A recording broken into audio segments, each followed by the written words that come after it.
जय श्री कृष्ण मित्रों, आपका स्वागत है अपने चैनल KTV स्टोरी में। आज हम आपके लिए लेकर आए हैं एक मजेदार कहानी जिसका नाम है मूर्ख पति पत्नी की कहानी। अगर आपको हमारी यह कहानी पसंद आए तो कृपया वीडियो को लाइक करें और चैनल को सब्सक्राइब जरूर करें। तो चलिए दोस्तों, कहानी की तरफ बढ़ते हैं। किसी समय की बात है, भारत के एक छोटे से गांव में रामू और सीता नामक पति पत्नी रहते थे। रामू और सीता एक दूसरे से बहुत प्यार करते थे, लेकिन उनका जीवन कभी आसान नहीं था। उनके पास संपत्ति तो बहुत कम थी और कोई भी काम शुरू करने से पहले उनकी समझ की कमी ने उनकी मुश्किलों को और बढ़ा दिया। उनका जीवन ना तो सुखमय था और ना ही खुशहाल, क्योंकि दोनों अपनी मूर्खता के कारण लगातार मुसीबतों में फंसे रहते थे। रामू एक साधारण किसान था जो दिन रात खेतों में मेहनत करता था, लेकिन उसकी मेहनत कभी फलदायी नहीं होती थी। वह हर काम में एक नई तरीका अपनाने की कोशिश करता था, लेकिन उसकी समझ हमेशा गलत रास्तों पर जाती थी। कभी कभी वह अपने खेतों में बीज डालता तो कभी कुछ और सोचकर काम शुरू करता, लेकिन अंत में उसी काम को दोबारा करना पड़ता। सीता भी उतनी ही सरल और सहज थी, लेकिन उसकी सरलता अक्सर उसे और भी उलझन में डाल देती थी। वह घर के कामों में बहुत व्यस्त रहती थी, लेकिन एक दिन उसने यह सोचना शुरू किया कि वह अगर कुछ नया तरीका अपनाए तो शायद उसका काम और भी बेहतर हो सकता है। इस तरह दोनों के जीवन में शुरुआत हुई उनकी मूर्खता की, जो उनके हंसी मजाक और परेशानियों का कारण बन गई। उनके आसपास के लोग अक्सर उनका मजाक उड़ाते थे, लेकिन रामू और सीता को यह सब उतना ही अजीब और हास्यपूर्ण लगता था। रामू का मन हमेशा नए नए विचारों में डूबा रहता था। एक दिन वह खेतों में काम करते हुए सीता के पास गया और बोला, सीता, मैंने सोचा है कि अगर हम हमारे खेतों में सोने के बीज बोएं तो शायद सोने की पैदावार हो सकती है। सीता ने यह सुनकर मुंह बिचका लिया। क्या रामू, तुम तो मूर्ख हो गए हो। सोने के बीज कहां से लाओगे? बीज तो केवल फसल के होते हैं, सोना नहीं। रामू ने अपने विचार को और मजेदार बनाने की कोशिश की, लेकिन सीता, अगर हम अपने खेतों में सोने के बीज बोते हैं तो अगले कुछ सालों में हम अमीर हो सकते हैं। सीता हंसी में पड़ गई। तुम हमेशा अजीब बातें सोचते हो, लेकिन मैं तो अपने काम में व्यस्त रहूंगी। रामू की मूर्खता की शुरुआत यहीं से हुई थी। उसने सोने के बीजों की कल्पना की थी, लेकिन उसकी यह सोच वास्तविकता से बिल्कुल अलग थी। वहीं से उसके जीवन में एक नई राह की शुरुआत हुई, जो हमेशा गलत रास्तों पर ही जाती रही। सीता भी अपनी तरफ से नई नई योजनाओं में लगी रहती थी। एक दिन उसने सोचा कि अगर वह घर के कामों के लिए कुछ नया तरीका अपनाए तो यह और आसान हो जाएगा। उसने घर के बर्तन धोने के लिए एक दिन सोचा कि क्यों न बर्तन धोने के लिए पानी में सोडा डाल दिया जाए ताकि बर्तन चमकदार हो जाए। उसने यही तरीका अपनाया, लेकिन बर्तन धोने के बाद उन्होंने देखा कि बर्तन की चमक तो बढ़ी नहीं, उलटे कुछ बर्तन नुकसान भी हो गए थे। इस तरह से रामू और सीता की मूर्खता का सिलसिला लगातार चलता रहा। दोनों अपनी अपनी दुनिया में खोए हुए थे और हर दिन एक नई परेशानी उनके सामने खड़ी हो जाती थी। दोनों के आसपास के लोग अक्सर उनकी नासमझी पर हंसी उड़ाते थे, लेकिन रामू और सीता को यह सब हंसी मजाक बहुत अजीब नहीं लगता था। उन्हें तो अपनी नासमझी में ही खुशी मिलती थी। रामू और सीता की कहानी इसी तरह से शुरू हुई थी। उनकी मूर्खता का आरंभ न केवल उनके जीवन के लिए कठिनाइयां लेकर आया, बल्कि यह उन्हें जीवन की सच्चाई और वास्तविकता से भी दूर ले गया। दोनों की गलती यह थी कि वे कभी भी सोच समझकर कोई निर्णय नहीं लेते थे और हर काम को एक अजीब तरीके से करने की कोशिश करते थे। लेकिन क्या यह मूर्खता हमेशा उनके लिए परेशानी का कारण बनती रही? क्या कभी उनके जीवन में कोई बदलाव आया? इसका उत्तर जानने के लिए हमें आगे की कहानी में जाना होगा। रामू और सीता की मूर्खता का सिलसिला बढ़ता ही जा रहा था, लेकिन एक दिन गांव में एक बड़ा उत्सव होने वाला था। गांव के प्रमुख ने सभी को एक विशेष आयोजन में आमंत्रित किया था, जहां पर विभिन्न प्रकार के कार्यक्रम होंगे। गीत, संगीत, नृत्य, खेल और कुछ विशेष पुरस्कार भी दिए जाएंगे। यह उत्सव हर साल बड़े धूमधाम से मनाया जाता था, लेकिन इस बार प्रमुख ने कुछ खास कार्यक्रम की योजना बनाई थी। प्रमुख ने एक संदेश भेजा जिसमें सभी को एक अनोखा निमंत्रण दिया गया था। प्रिय गांव वासियों, इस बार के उत्सव में मैं एक नई प्रतियोगिता का आयोजन कर रहा हूं। जो सबसे अद्भुत, सबसे अनोखी और सबसे रोचक चीज करेगा उसे हम विशेष पुरस्कार देंगे। इसलिए आप सभी को यह चुनौती दी जाती है कि आप इस प्रतियोगिता में हिस्सा लें और हमें दिखाएं कि आप कितने साहसी और अनोखे विचारों से भरे हुए हैं। ये निमंत्रण सुनकर रामू और सीता के मन में एक नई उम्मीद जागी। वे दोनों बहुत उत्साहित हो गए। रामू ने सीता से कहा, देखो, यह हमारी सबसे बड़ी मौका है। अगर हम इस प्रतियोगिता में भाग लें और कोई ऐसा अनोखा काम करें तो हम जीत सकते हैं और पुरस्कार पा सकते हैं। सीता ने कुछ सोचा और फिर उत्साहित होते हुए कहा, लेकिन रामू, हमें कुछ नया और अजीब करना होगा ताकि हम सबसे अलग दिखें। हम जो भी करेंगे वह सबसे अनोखा होना चाहिए। रामू ने तुरंत कहा, ठीक है, मैं सोच रहा हूं कि हम एक ऐसा आयोजन करें जो न केवल अजीब हो बल्कि सबसे रोमांचक भी हो। हम गांव में सबसे पहले सोने के बीज बोने का कार्य करेंगे। अगर हम इसे सफल बना सके तो लोग हमारी मूर्खता को भी सराहेंगे और हमें पुरस्कार मिलेगा। सीता ने एक पल सोचा और फिर मुस्कुराते हुए बोली, वह एक अच्छा विचार है रामू। सोने के बीज तो कभी किसी ने बोए नहीं, तो यह वाकई में अनोखा होगा। रामू और सीता ने अपना योजना तैयार किया। उन्होंने अपने खेत में सोने के बीज बोने की प्रक्रिया शुरू की। वे दोनों दिन रात अपने खेत में लगे रहते और इस अजीब कार्य को बड़े उत्साह से अंजाम देते। इसके बाद उन्होंने सोचा कि वे इस अनोखे कार्य को और भी मजेदार कैसे बना सकते हैं। रामू ने विचार किया कि वह गांव के सभी लोगों को अपने खेत में बुलाकर एक बड़ा आयोजन करेगा, जहां वह सबको यह दिखाएंगे कि सोने के बीज कैसे बोए जाते हैं। वह जानता था कि लोग यह देखकर चकित हो जाएंगे और यह निश्चित रूप से एक अनोखा अनुभव होगा। सीता ने भी सोचा कि वह इस आयोजन के लिए खास तरह का भोजन बनाएगी जो सबको अचंभित कर दे। उसने कुछ खास मिठाई और पकवान बनाने का निर्णय लिया, जिनमें कुछ पारंपरिक और कुछ नए और अजीब प्रकार के थे।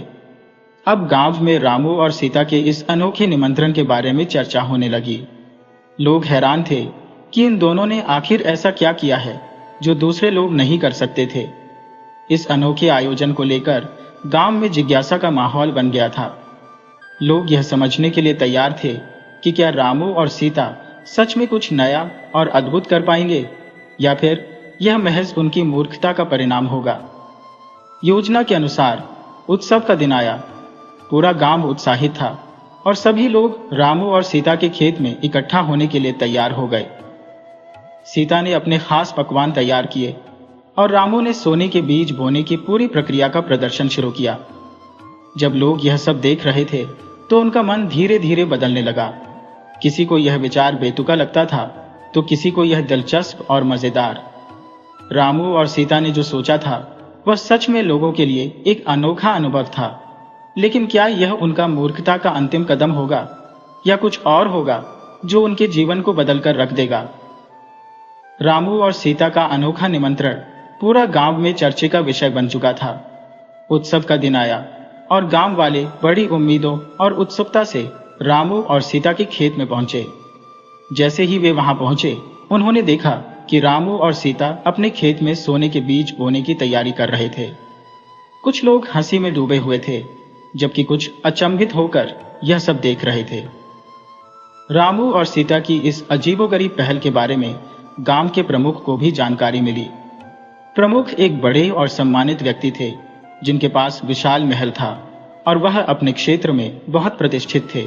उन्होंने सोचा, अगर यह दोनों लोग सच में कुछ नया और अलग करने की कोशिश कर रहे हैं तो क्यों न मैं इनकी मदद करूं। प्रमुख ने रामू और सीता को महल में बुलाया और उन्हें वहां एक खास स्थान पर बैठने का निमंत्रण दिया।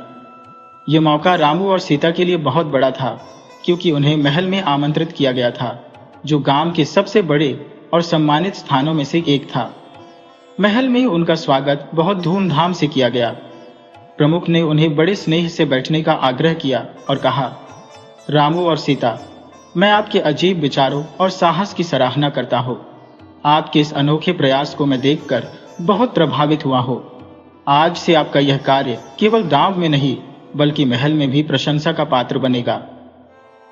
रामू और सीता दोनों बहुत खुश हुए, क्योंकि उनका अजीब प्रयास अब महल में मान्यता प्राप्त कर चुका था। प्रमुख ने उन्हें एक बड़े उत्सव में भाग लेने का निमंत्रण दिया, जिसमें पूरे राज्य के लोग शामिल होने वाले थे।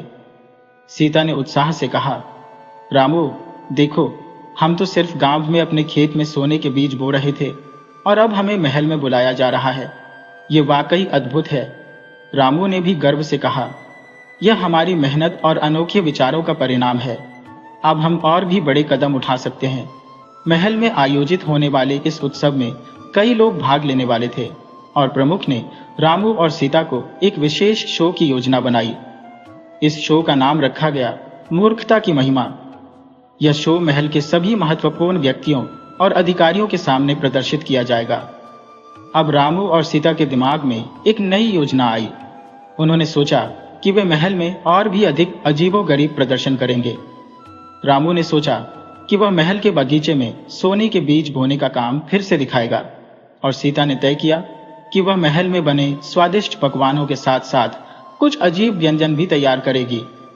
अंत में उत्सव का दिन आया और महल में सभी लोग एकत्रित हो गए। रामू और सीता अपने तैयार किए गए प्रदर्शन के साथ महल में पहुंचे। महल के आंगन में सोने के बीज बोने का काम शुरू हुआ और सीता ने अपने विशेष पकवानों का स्वाद चखने के लिए सबको आमंत्रित किया। सभी महल वाले इस आयोजन को देखकर दंग रह गए। कुछ लोग तो इसे मूर्खता समझ रहे थे, जबकि कुछ को यह बहुत अजीब और मनोरंजक लग रहा था। रामू और सीता की मूर्खता ने महल में एक नई हलचल मचा दी, लेकिन किसी ने भी उनके असली उद्देश्य को पूरी तरह से समझा नहीं। रामू और सीता के इस अजीब प्रयास ने महल में एक नई दुनिया खोल दी थी। उनके कार्य का मजाक उड़ाया गया, लेकिन उन्होंने इसे अपना गौरव समझा। वे जानते थे कि अगर वे अपने रास्ते पर चलते रहेंगे तो अंत में एक दिन सफलता उनकी होगी। महल में हुए इस कार्यक्रम ने रामू और सीता को एक नई पहचान दी और उनकी मूर्खता ने उन्हें एक तरह से प्रतिष्ठा दिलाई। लेकिन क्या यही उनका अंतिम कदम था? क्या वे वास्तव में किसी दिन सफलता पाएंगे? महल में हुए उत्सव के बाद रामू और सीता की मूर्खता के चर्चे अब सिर्फ गांव में नहीं, बल्कि राज्य के हर कोने में होने लगे थे। लोग उनकी अजीबोगरीब गतिविधियों को लेकर तरह तरह की बातें करने लगे। कुछ लोग उनका मजाक उड़ाते तो कुछ उनके साहस की सराहना करते थे। लेकिन यह सच था कि रामू और सीता ने महल में एक नजीर कायम की थी जो किसी ने कभी नहीं देखी थी। एक दिन जब रामू और सीता महल में अपने प्रदर्शन के बारे में सोच रहे थे, प्रमुख ने उन्हें एक और प्रस्ताव दिया। प्रमुख ने कहा, रामू, सीता, आपके इस अजीब प्रयास ने हम सबको एक नई दिशा दी है। हम चाहते हैं कि आप हमारे राज्य के बड़े व्यापारियों से मुलाकात करें और उनके साथ एक नया व्यापार शुरू करें। रामू और सीता को यह सुनकर बहुत आश्चर्य हुआ। प्रमुख ने आगे कहा, हम चाहते हैं कि आप उन व्यापारियों से मिलकर कुछ नया और अनोखा विचार शेयर करें। आपके पास जो दिलचस्प और साहसिक विचार है, शायद वे व्यापार की दुनिया में भी बदलाव ला सकते हैं। रामू और सीता के लिए यह एक नया मोड़ था। उन्हें अब तक यह समझ में नहीं आया था कि उनकी मूर्खता कभी किसी बड़े उद्देश्य के लिए काम आ सकती है। वे सोचने लगे कि शायद यह अवसर उनके जीवन को बदलने का एक मौका हो सकता है। रामू ने सीता से कहा, देखो सीता, अगर हम व्यापारियों से मिलते हैं और उन्हें हमारे विचारों के बारे में बताते हैं तो शायद वे हमें कोई बड़ा अवसर दे। हमें यह मौका गंवाना नहीं चाहिए। सीता ने कहा, तुम सही कह रहे हो रामू, हमें इस मौके का फायदा उठाना चाहिए। हम जो सोचते हैं वह अलग और अनोखा होता है। शायद यही चीज व्यापार में भी काम आ सकती है। इसके बाद रामू और सीता प्रमुख के साथ व्यापारियों से मिलने महल के बड़े हॉल में पहुंचे। यहाँ राज्य के सबसे बड़े व्यापारी और व्यापारी संघ के सदस्य मौजूद थे। व्यापारियों ने रामू और सीता से उनकी योजनाओं के बारे में पूछा और वे दोनों बहुत उत्साहित होकर अपनी मूर्खता और अनोखे विचारों को उनके सामने रखने लगे। रामू ने सबसे पहले कहा, हमने सोने के बीज बोने का विचार किया था, लेकिन हम यह सोचते हैं कि इस दुनिया में कुछ भी असंभव नहीं है। अगर हम अपनी मेहनत और विश्वास से काम करें तो किसी भी चीज को संभव बना सकते हैं। हम व्यापार में भी यही सिद्धांत अपनाना चाहते हैं। सीता ने अपने विशेष पकवानों के बारे में बात की। हम मानते हैं कि अगर हम खाने पीने के सामान में कुछ नया और अजीब चीजें जोड़ें तो लोग उसे पसंद करेंगे। हमारी सोच है कि व्यापार में न केवल नया सामान बेचना चाहिए, बल्कि नया अनुभव भी देना चाहिए। व्यापारी थोड़े अचंभित थे, क्योंकि उनका ध्यान अब तक केवल परंपरागत व्यापार की ओर ही था। लेकिन रामू और सीता की बातें सुनकर उन्होंने सोचा, यह जोड़ा बिल्कुल नए दृष्टिकोण से सोच रहा है। अगर हम इन्हें सही दिशा में मार्गदर्शन दें तो शायद यह सचमुच कुछ नया कर सकते हैं। व्यापारी संघ के प्रमुख ने कहा, रामू, सीता, हम आपके विचारों से प्रभावित हैं। आपके जैसे साहसी और नए दृष्टिकोण वाले लोग व्यापार में हमेशा नई दिशा ला सकते हैं। हम आपको एक प्रस्ताव देना चाहते हैं। हम आपको अपने व्यापारिक नेटवर्क का हिस्सा बनाएंगे और आप हमारी मदद से अपने विचारों को साकार कर सकते हैं। यह सुनकर रामू और सीता के चेहरे पर खुशी की लहर दौड़ गई। उनका पहला बड़ा मौका था जब उनके मूर्खता भरे विचारों को गंभीरता से लिया गया था। प्रमुख ने आगे कहा, हमारी सहायता से आप व्यापार में नई पहचान बना सकते हैं, लेकिन ध्यान रखिए, आपको अपनी मेहनत और विश्वास से काम करना होगा। रामू और सीता ने सहमति व्यक्त की और व्यापारियों से हाथ मिलाया। इस नए मोड़ ने उनके जीवन को एक नई दिशा दी थी। अब उनका सपना और भी बड़ा हो चुका था और उनके पास एक अवसर था जिससे वे अपनी मूर्खता को नए दृष्टिकोण में बदल सकते थे।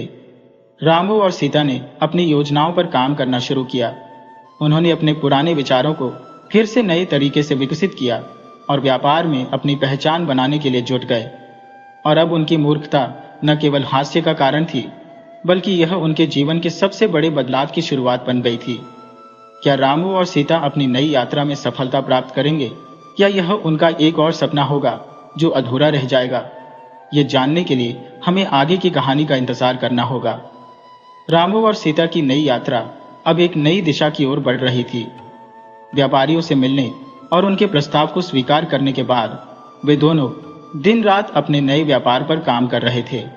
उनके विचारों और योजनाओं में एक नया जोश था और वे मेहनत से अपने लक्ष्य को पाने के लिए तैयार थे। लेकिन जैसे ही उन्होंने अपने काम में आगे बढ़ना शुरू किया, उनके सामने कुछ अप्रत्याशित घटनाएं घटी।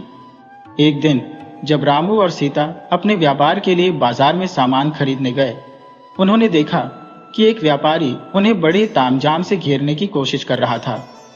व्यापारी ने रामू से कहा, तुम दोनों ने जो व्यापार की दुनिया में कदम रखा है वह वास्तव में काबिले तारीफ है। मैं तुम्हारी मदद करना चाहता हूँ। मेरे पास कुछ खास जानकारी है जो तुम्हारे व्यापार को बढ़ा सकती है। रामू थोड़ा सोचते हुए बोला, लेकिन आप किस तरह हमारी मदद कर सकते हैं?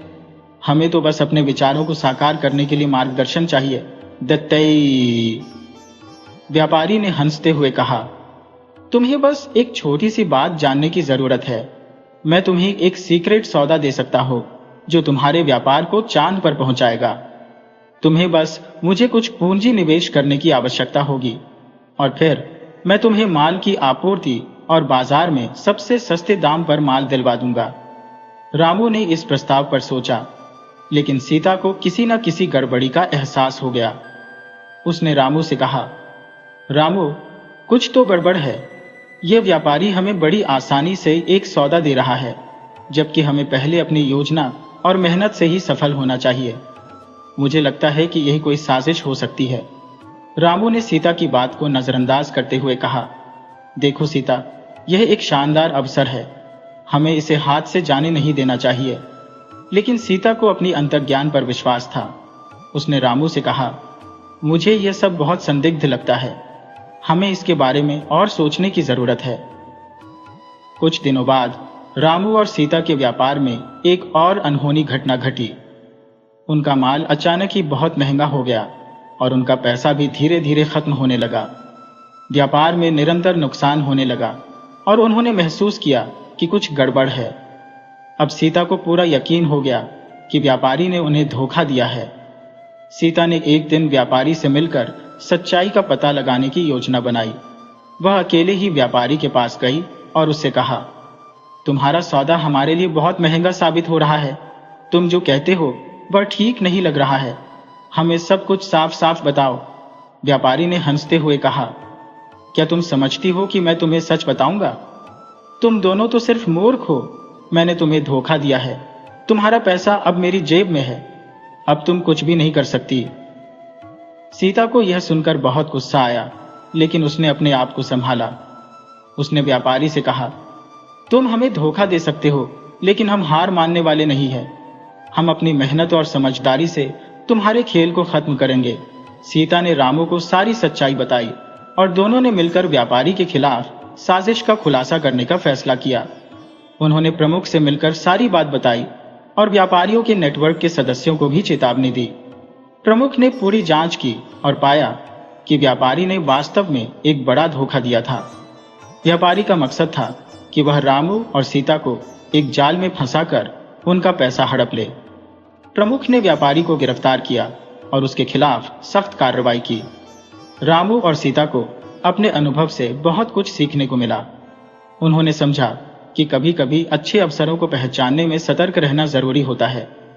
उनकी मूर्खता और अंधविश्वास ने उन्हें कुछ कठिनाइयों में डाल दिया था, लेकिन उन्होंने उसे अपनी समझदारी और साहस से सुलझा लिया। रामू ने सीता से कहा, सीता, तुम्हारी समझदारी ने हमें बचाया। अब हमें अपनी और सच्चे रास्ते पर चलने की जरूरत है। सीता ने मुस्कुराते हुए कहा, हाँ रामू, हमने सीख लिया कि हमें अपने निर्णय सोच समझ कर लेने चाहिए और हमें अपनी मेहनत और ईमानदारी पर विश्वास रखना चाहिए। रामू और सीता ने फिर से अपने व्यापार को सच्चे रास्ते पर आगे बढ़ाना शुरू किया और इस बार वे बहुत अधिक सफलता और सम्मान से मिले। उनकी मूर्खता अब एक सीखने का अनुभव बन चुकी थी और वे इस नई यात्रा में पूरी तरह से समर्पित थे। रामू और सीता की यात्रा ने अब एक नया मोड़ लिया था।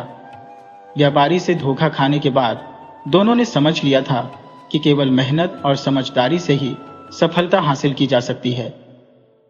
उन्होंने न केवल अपने व्यापार को फिर से पटरी पर लाया, बल्कि जीवन के हर पहलू में सच्चाई, ईमानदारी और धैर्य के महत्व को भी समझ लिया था। अब उनके व्यापार में एक नई ऊर्जा थी। उन्होंने व्यापारिक निर्णयों को बहुत सोच समझ कर लेना शुरू किया और हर कदम पर अपने अनुभवों से कुछ नया सीखने की कोशिश की। उन्होंने यह भी महसूस किया कि जीवन में कभी भी किसी को कमतर नहीं आंकना चाहिए, क्योंकि हर व्यक्ति में कुछ खास क्षमता होती है और किसी के द्वारा की गई मूर्खता कभी भी उसे उसके लक्ष्य से दूर नहीं कर सकती, अगर वह अपने गलतियों से सीखने की क्षमता रखता हो। रामू और सीता ने अब अपने व्यापार को गांव के अन्य व्यापारियों और किसानों के साथ भी शेयर किया। उन्होंने अपने अनुभवों को शेयर किया और बताया कि कैसे उन्होंने धोखे से बचने के लिए अपने विवेक और सतर्कता का उपयोग किया।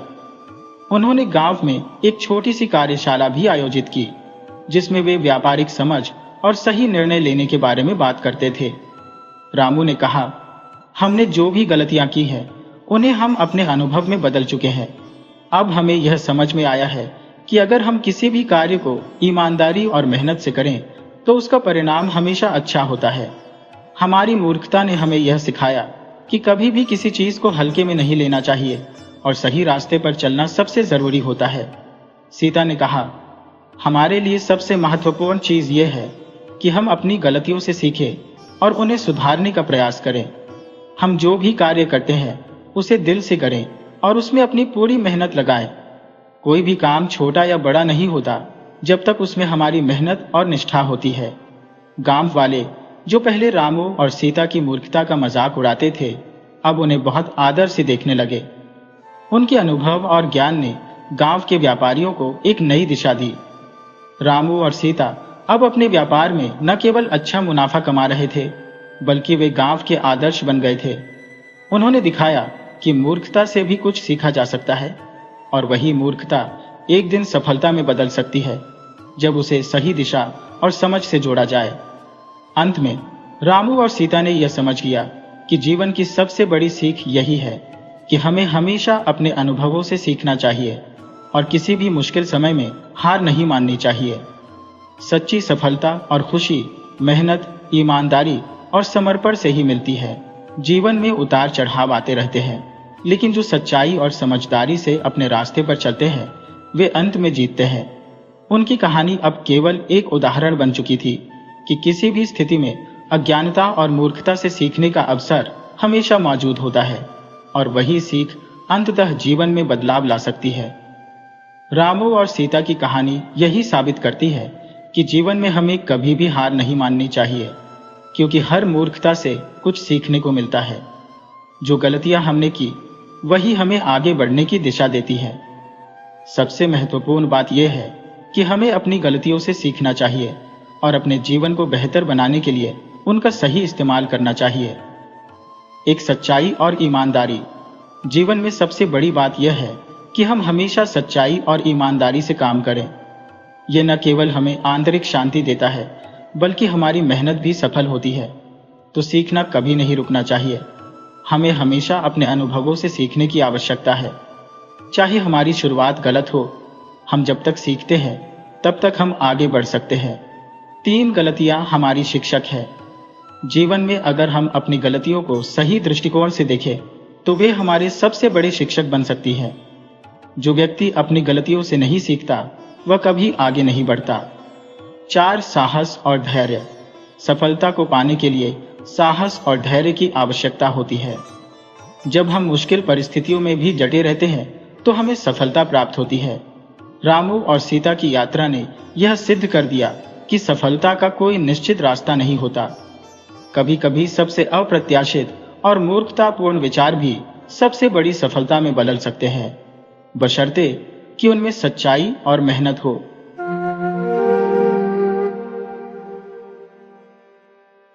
जय श्री कृष्ण मेरे दोस्तों, आपके अपने चैनल केटीवी स्टोरी में आपका स्वागत है। आज हम एक ऐसी कहानी लेकर आए हैं, एक ऐसे गांव की दास्तान जिसे कभी विधवाओं का गांव कहा जाता था। अगर आपको हमारी यह कहानी पसंद आए तो मेहरबानी करके वीडियो को लाइक करें, चैनल को सब्सक्राइब करें और घंटी वाला बटन जरूर दबाएं। तो चलिए दोस्तों, कथा की ओर बढ़ते हैं। पुराने जमाने की बात है। घना जंगल था और उसके बीचों बीच एक छोटा सा गांव जिसका नाम था देवपुर। चारों तरफ हरियाली थी। एक साफ सुथरी नदी कलकल बहती थी और उसके किनारे मिट्टी पत्थर के घर थे। इन घरों में रहने वाले गांव वाले बड़े सीधे साधे, भगवान को मानने वाले और खूब मेहनती थे। ये गांव अपनी अच्छी आदतों और देवी देवताओं के प्रति भक्ति के लिए दूर दूर तक मशहूर था। यहाँ हर घर में सुबह शाम पूजा पाठ होता था। तुलसी के पास दिए जलते थे और घरों के आंगन में ऐसा लगता था मानो खुद देवी देवता रहते हो। गांव की शांति और खुशहाली इतनी फैली हुई थी कि आस पड़ोस के गांव वाले भी देवपुर की मिसाल देते थे। लेकिन किसे पता था कि इस पावन गांव की किस्मत में एक ऐसा भयंकर श्राप लिखा था जो इसकी पहचान ही बदल देगा। कहते हैं देवपुर के बाहर एक बहुत पुराना और बड़ा शिव मंदिर था। लोग मानते थे कि इस मंदिर में खुद भगवान महादेव और माता पार्वती कभी कभी अदृश्य रूप में आते हैं और गांव की रक्षा करते हैं। गांव के बड़े बुजुर्गों का मानना था कि यह मंदिर सिर्फ पत्थरों से बनी इमारत नहीं है, बल्कि जिंदा शक्ति का ठिकाना है। गांव की हर मुश्किल का हल इसी मंदिर में ढूंढा जाता था। लोग अपने सुख दुख की पोटली लेकर शिवलिंग के चरणों में अपना सिर झुकाते थे और महादेव उनकी हर मुराद पूरी कर देते थे। सब कुछ ठीक ही चल रहा था, लेकिन फिर एक दिन ऐसा आया जिसने गांव की किस्मत पर ऐसा ताला जड़ दिया जिसकी चाबी आज तक कोई नहीं ढूंढ सका।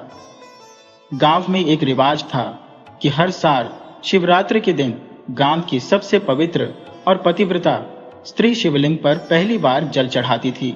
यह परंपरा पीढ़ियों से चली आ रही थी और माना जाता था कि इस रिवाज से गांव में हमेशा खुशहाली रहती है। लेकिन उसी साल गांव के मुखिया के घर एक अजीब घटना हुई।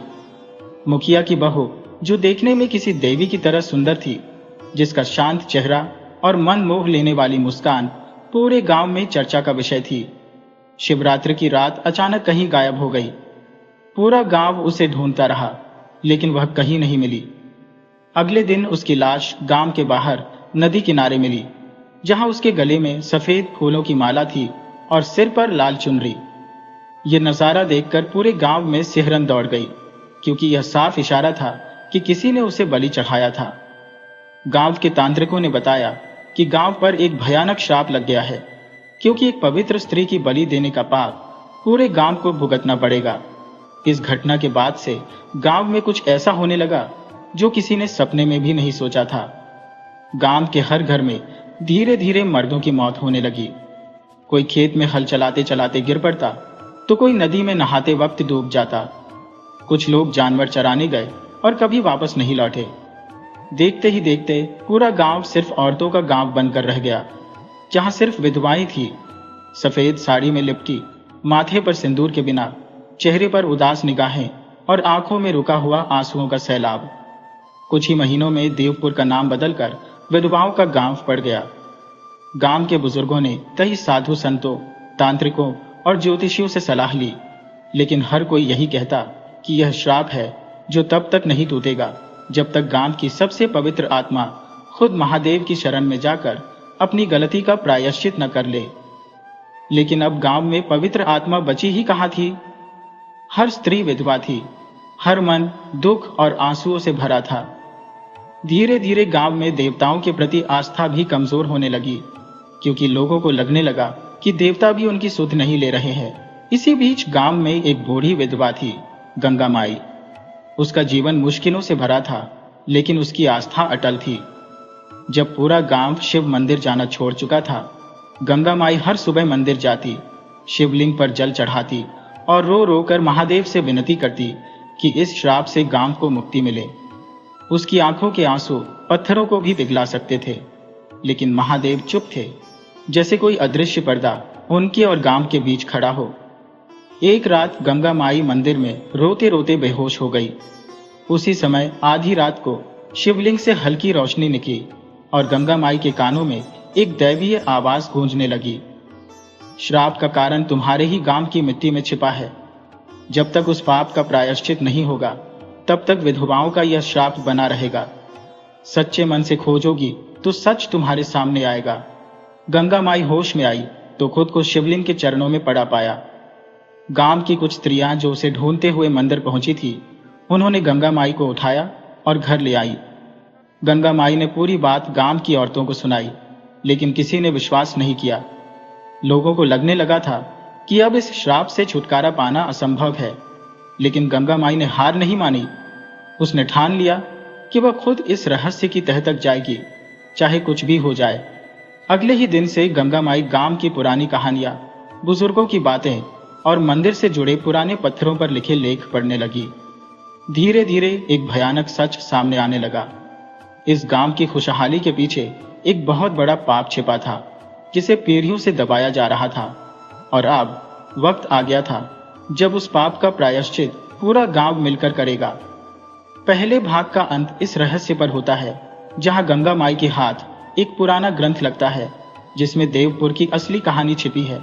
एक ऐसी कहानी जो गांव के हर आदमी के खून में बह रही थी और जिसके कारण हर पुरुष का अंत विधवा की चीख में बदल गया था। गंगा माई के कांपते हाथों में वह पुराना ग्रंथ था, जिसकी जिल्द फटी हुई थी और अक्षर मिटने लगे थे, लेकिन उन शब्दों में छिपा रहस्य पूरे गांव की किस्मत बदल सकता था। उसने कांपती उंगलियों से पन्ने पलटने शुरू किए। पहली ही पंक्ति ने उसके रोंगटे खड़े कर दिए। लिखा था कि देवपुर नामक इस गांव की स्थापना सैकड़ों साल पहले एक सिद्ध योगी ने की थी, जिनका नाम काल भैरव योगी था। काल भैरव योगी की शक्तियां इतनी चमत्कारी थी कि वे हवाओं से बातें करते थे, धरती के हिलने से आने वाले समय की भविष्यवाणी करते थे और देवी देवताओं को साक्षात प्रकट करने की क्षमता रखते थे। उनके तप से खुश होकर खुद मां भगवती ने आशीर्वाद दिया था कि यह गांव हमेशा सुखी रहेगा, लेकिन साथ ही एक शर्त भी रखी गई थी। शर्त यह थी कि गांव की हर स्त्री का सम्मान देवियों के सम्मान के बराबर होगा। यदि कभी किसी भी स्त्री का अपमान या बुरा बर्ताव इस धरती पर होगा, तो देवी का भयानक रूप प्रकट होगा और गांव का हर पुरुष मृत्यु को प्राप्त होगा। गंगा माई का दिल जोर जोर से धड़कने लगा। यह तो वही बात थी जो गांव के बुजुर्ग दादी नानियों से कहानियों में सुनी थी, लेकिन सबने इसे सिर्फ कहानी मानकर नजरअंदाज कर दिया था। पर इस ग्रंथ में लिखा था कि यह सिर्फ कहानी नहीं, भविष्यवाणी थी। गंगा माई आगे बढ़ती गई। लिखा था कि सैकड़ों साल पहले इस गांव के तत्कालीन राजा पृथ्वीराज ने अपनी हवस में एक साध्वी कन्या के साथ जबरदस्ती बुरा बर्ताव किया था। वह कन्या कोई साधारण कन्या नहीं थी, बल्कि मां काली की बहुत बड़ी भक्त थी। उसके रोते रोते प्राण त्यागने से पहले उसने पूरी शक्ति से मां काली को पुकारा था और उसी क्षण मां काली ने प्रकट होकर श्राप दिया था, इस गांव का हर पुरुष काल के मुंह में समा जाएगा और यह भूमि विधवाओं की भूमि कहलाएगी। इतिहास के पन्नों में दबा यह सच गंगा माई की आंखों के सामने तैरने लगा। उसने समझ लिया कि गांव का श्राप किसी तांत्रिक शक्ति या जादू टोने का नतीजा नहीं था, बल्कि यह मां काली का श्राप था। मां काली जो सिर्फ अपने भक्तों की रक्षा ही नहीं करती, बल्कि स्त्रियों पर अत्याचार करने वालों का जड़ से नाश कर देती है। गंगा माई के सामने अब दो ही रास्ते थे, या तो वह यह सच पूरे गांव के सामने रखे और गांव की बची खुची आस्था भी टूट जाए, या फिर किसी तरह मां काली की कृपा प्राप्त करके इस श्राप से मुक्ति का उपाय ढूंढे। गंगा माई ने दूसरा रास्ता चुना। उस रात गंगा माई अकेली मां काली के टूटे फूटे पुराने मंदिर में गई, जहां सालों से ना कोई दिया जला था, न कोई फूल चढ़ा था। मंदिर की दीवारें खाई से ढकी थी, पत्थरों पर दरारें थी और देवी की मूर्ति पर धूल की मोटी परत जमी थी। गंगा माई ने कांपते हाथों से मूर्ति को साफ किया, उनके चरणों में झुकी और रो रो कर प्रार्थना करने लगी। हे मां, तुमने न्याय किया था, पर क्या अब इस गांव की स्त्रियों को जीवन भर यह सजा मिलती रहेगी? क्या हर जन्म में इन्हें विधवा बनकर जीना पड़ेगा? हे मां, यदि स्त्रियों का सम्मान तुम्हारे लिए सबसे बड़ा धर्म है, तो इन निर्दोष स्त्रियों को भी तो न्याय मिलना चाहिए। क्या कोई रास्ता नहीं है जिससे यह श्राप टूट सके? रात भर गंगा माई वहीं बैठी रही। कब आंख लग गई पता ही नहीं चला। सपने में मां काली प्रकट हुई। उनकी काली साड़ी से झांकते आग जैसे नेत्र और गले में लटकी नरमुंड माला देख गंगा माई कांप उठी। मां ने कहा, इस श्राप का अंत होगा, लेकिन एक शर्त पर। इस गांव की स्त्रियां अपने दुखों को शक्ति में बदलेंगी, आंसुओं को तप में बदलेंगी और अपनी सहायता को हथियार में बदलेंगी। जब यह गांव सती स्त्रियों का तपोवन बन जाएगा, तब यह श्राप खुद ब खुद मिट जाएगा। मां काली ने यह भी कहा कि इस गांव की हर विधवा को एक एक करके अपनी पीड़ा की आहुति देनी होगी, अपने भीतर की देवी को जगाना होगा, तभी विधवाओं का यह श्राप टूटेगा। गंगा माई नींद से जागी तो उसके शरीर में एक नई ऊर्जा थी। उसे लगा जैसे मां काली ने खुद उसके भीतर बैठकर शक्ति भर दी हो। सुबह होते ही गंगा माई ने पूरे गांव की स्त्रियों को एक जगह इकट्ठा किया। पहले तो किसी ने विश्वास नहीं किया, लेकिन जब गंगा माई ने प्राचीन ग्रंथ, मां काली का श्राप और अपना सपना सब कुछ विस्तार से बताया, तो धीरे धीरे हर स्त्री की आंखों में वही आंसू थे जो गंगा माई की आंखों में थे। आंसू पीड़ा के, अपमान के, लेकिन उन आंसुओं में एक नई चमक थी, आत्मसम्मान की, अपनी शक्ति पहचानने की। उस दिन पहली बार गांव की विधवाओं ने अपने सफेद वस्त्रों के नीचे छिपी अपनी पहचान को खोजने का निर्णय लिया। गंगा माई ने विधवाओं के साथ मां काली की विशेष पूजा शुरू की। हर स्त्री ने अपनी दुर्दशा की कथा देवी के सामने रखी, अपने भीतर दबी हुई पीड़ा को मंत्रों में पिरोया और मां काली के चरणों में समर्पित कर दिया। ऐसा करते हुए हर स्त्री के भीतर कुछ जागने लगा, एक शक्ति जो शायद जन्मों से सोई थी। कुछ ही दिनों में पूरा गांव एक तपोवन बन गया। विधवाओं ने मिलकर श्राप मुक्ति के लिए सामूहिक यज्ञ रखा, जहां हर विधवा ने अपने पति की असमय मृत्यु का दुख अग्नि को समर्पित किया। गंगा माई ने घोषणा की कि यह सिर्फ यज्ञ नहीं, आत्मशुद्धि की प्रक्रिया है, जहां हर स्त्री अपने भीतर की देवी को जगाएगी और इस गांव को फिर से पुण्य भूमि बनाएगी।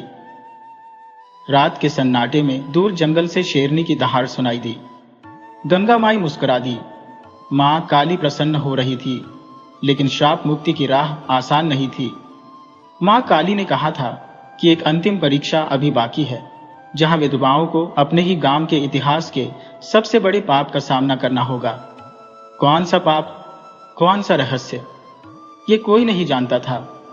सिर्फ गंगा माई को आभास था कि देवपुर की मिट्टी में अब भी और भी कई राज्य दफन है, जो समय आने पर खुद सामने आएंगे। गांव की विधवाएं जो अब तक अपने आंसुओं में अपना भविष्य देखती थी, वे अब पहली बार अपने आंसुओं में शक्ति का आभास करने लगी।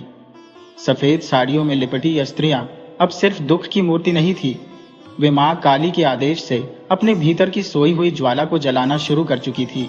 गांव की सबसे बुजुर्ग विधवा कमला दादी, जिनकी उम्र 80 के पार हो चुकी थी, अपनी कांपती आवाज में गंगा माई से बोली, हमने जीवन भर सिर झुकाकर अपना भाग्य माना, लेकिन मां काली का आदेश हमें नई राह दिखा रहा है।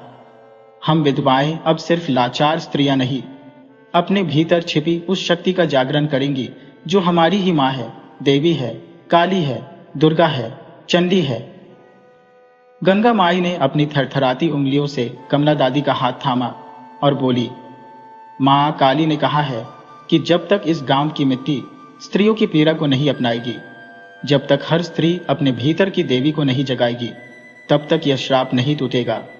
लेकिन माँ ने यह भी कहा है कि अंतिम परीक्षा अभी बाकी है। उस पाप का सामना करना होगा जो इस गांव की आत्मा पर बोझ बनकर सदियों से टंगा है। बातें हो ही रही थी कि अचानक गांव के पुराने कुएं से किसी औरत के दर्द भरी चीखने की आवाजें सुनाई देने लगी। वह कुआं जिसे बरसों पहले पत्थरों से ढक दिया गया था, क्योंकि कहा जाता था कि वहां से भूतों की चीखें आती है। गांव की विधवाएं सहम गई, लेकिन गंगा माई ने पहली बार अपनी कमर सीधी की और आगे बढ़ गई। उनके पीछे पीछे सारी विधवाएं ऐसे चली जैसे कोई अदृश्य शक्ति उन्हें खींच रही हो। कुएं के पास पहुंचते ही मिट्टी में हलचल होने लगी, जैसे किसी ने अंदर से दस्तक दी हो। विधवाओं के चेहरों पर डर और जानने की उत्सुकता का अजीब मेल था।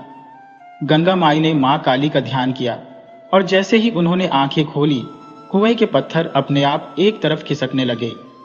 भीतर गहरे अंधेरे से लहराती एक नीली रोशनी उठी और उसी रोशनी में एक स्त्री का चेहरा प्रकट हुआ। चेहरा करुणा और क्रोध का संगम था। आंखों में पीड़ा की लकीरें और माथे पर जलती हुई सिंदूर रेखा। वह स्त्री बोली, मैं हूं इस गांव का पहला श्रापित आत्मा, वह स्त्री जिसके अपमान की गवाह यह भूमि बनी थी। मेरी असहाय चीखें इस मिट्टी में समा गईं। मेरा रक्त इस धरती का अभिशाप बन गया और मेरा श्राप हर उस पुरुष की मृत्यु का कारण बना जिसने इस गांव में जन्म लिया। गांव की विधवाएं सांस रोके उस आत्मा की बात सुन रही थी, जैसे उनकी अपनी आत्मा भी उस मिट्टी से बंधी हो। वह नीली रोशनी में लिपटी स्त्री बोलती रही, बरसों पहले मैं भी इसी गांव की एक साधारण बहू थी, अपने सपनों को आंगन में सजाने वाली, अपने पति की लंबी उम्र के लिए व्रत रखने वाली। लेकिन इस गांव के पुरुषों ने मेरी आस्था का मजाक उड़ाया, मेरी इज्जत को चौराहे पर उछाला और मेरे अस्तित्व को अपने पैरों तले कुचल दिया। मेरे पति की हत्या की गई, मेरी मान का सिंदूर मेरी आंखों के सामने मिटा दिया गया और मुझे उसी वक्त कुलटा और अपशगुन कहकर गांव के इस पुराने कुएं में धकेल दिया गया। कुएं की ठंडी गहराइयों में मेरी सांसें बंद हुई, लेकिन मेरी आत्मा नहीं मरी।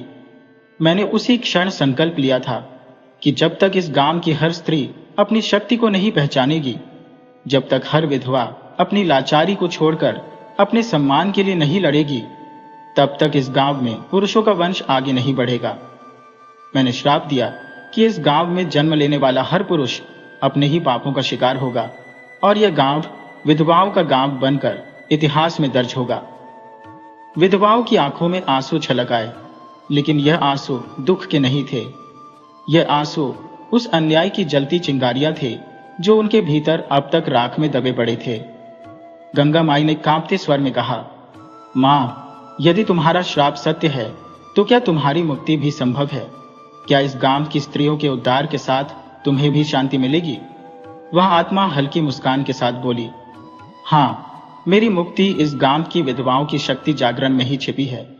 जब यह गांव अपनी स्त्रियों को देवी मानकर उनका सम्मान करेगा, जब विधवाओं को अपशकुनी नहीं बल्कि शक्ति का प्रतीक माना जाएगा, जब कोई स्त्री अपने सम्मान की भीख नहीं मांगेगी बल्कि अपने आत्मबल से उसे हासिल करेगी, तब मेरा श्राप समाप्त होगा।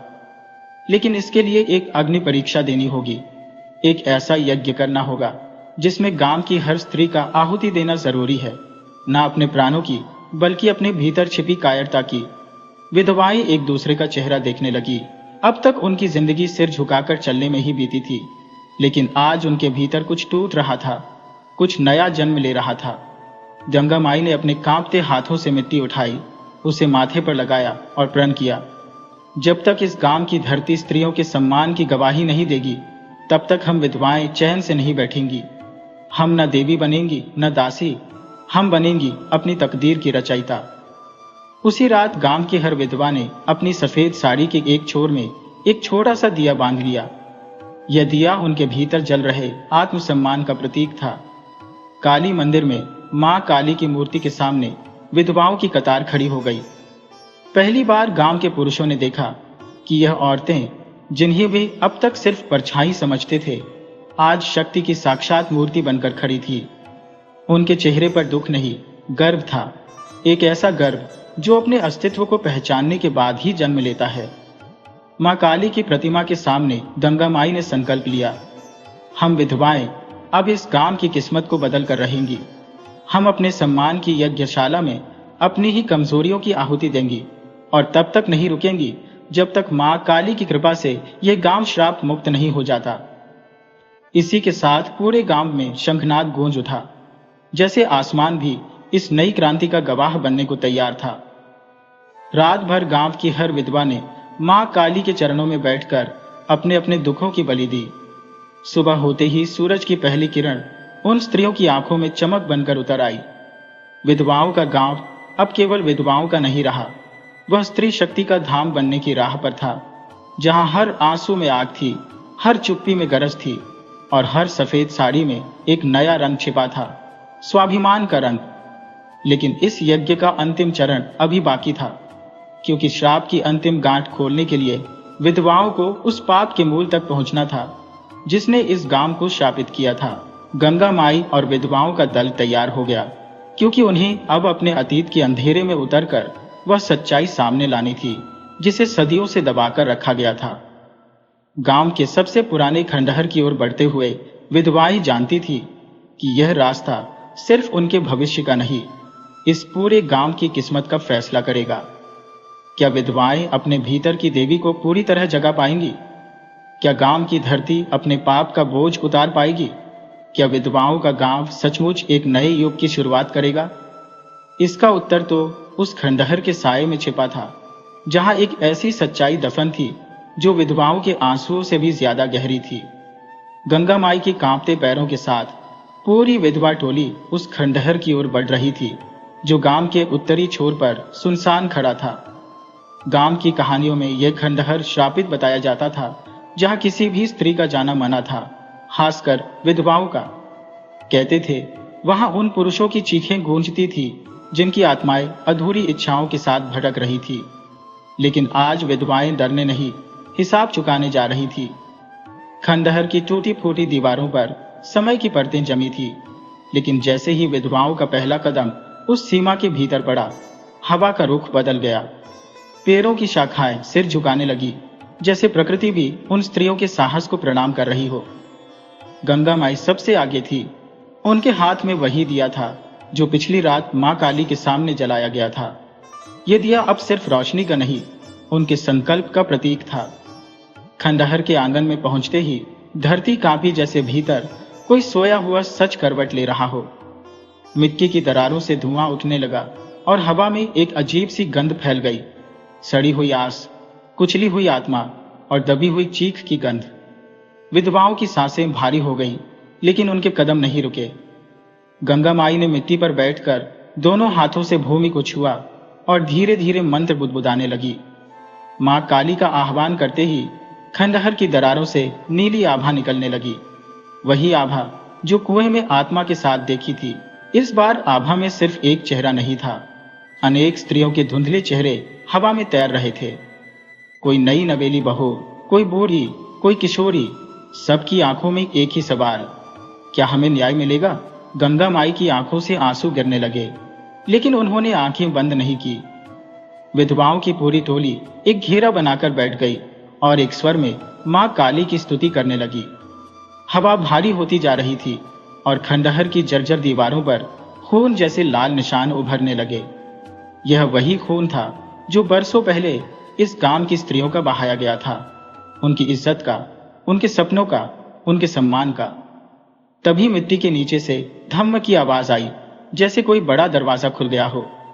धरती में एक विशाल गड्ढा प्रकट हुआ और उसके भीतर सीढ़ियां उतर रही थी, बिल्कुल काले अंधकार में डूबी हुई। गंगा माई ने बिना एक पल गंवाए उन सीढ़ियों की ओर कदम बढ़ा दिए। उनके पीछे पीछे बाकी विधवाएं भी उतरने लगी। सीढ़ियां ठंडी थी, जैसे किसी की ठंडी सांसें उन पर जम गई हो।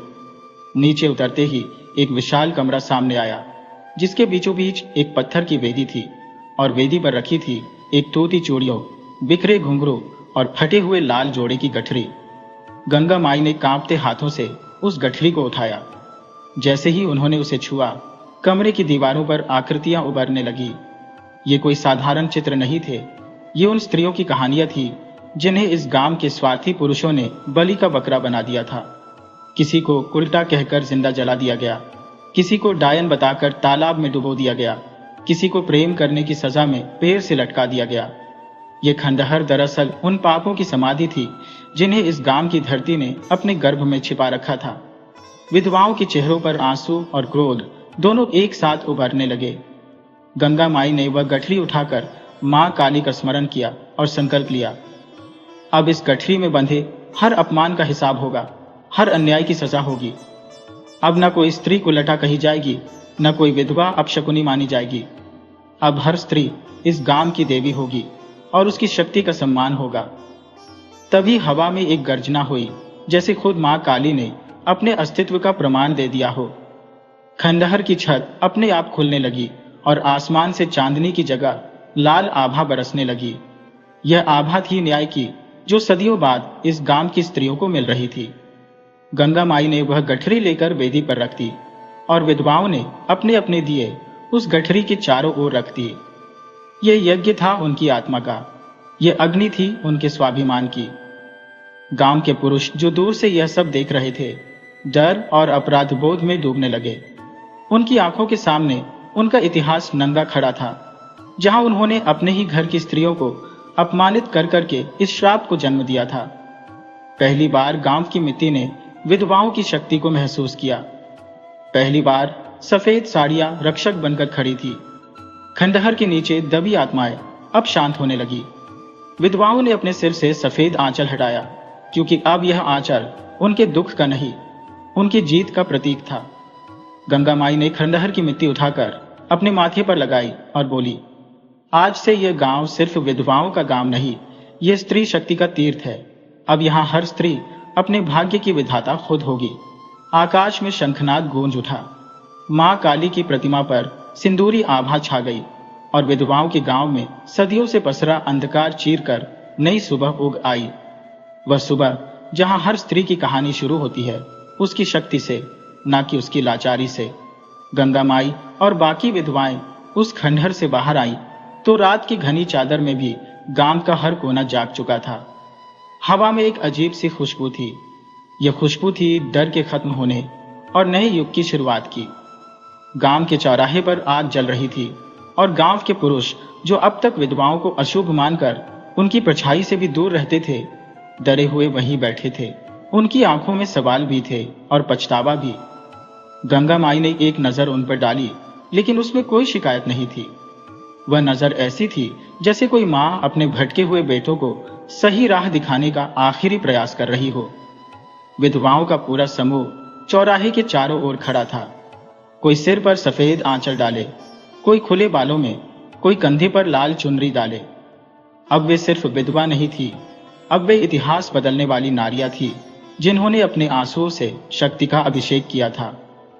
गंगा माई ने अपनी कमर सीधी की, आंखों में तेज भरा और गांव वालों की ओर देखा।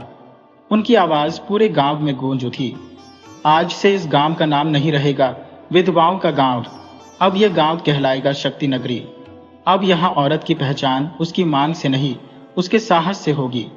अब कोई बेटी अपने ही आंगन में पराई नहीं होगी, कोई बहू अपशकुनी नहीं मानी जाएगी और कोई विधवा अपने ही गांव में परछाई बनकर नहीं जिएगी।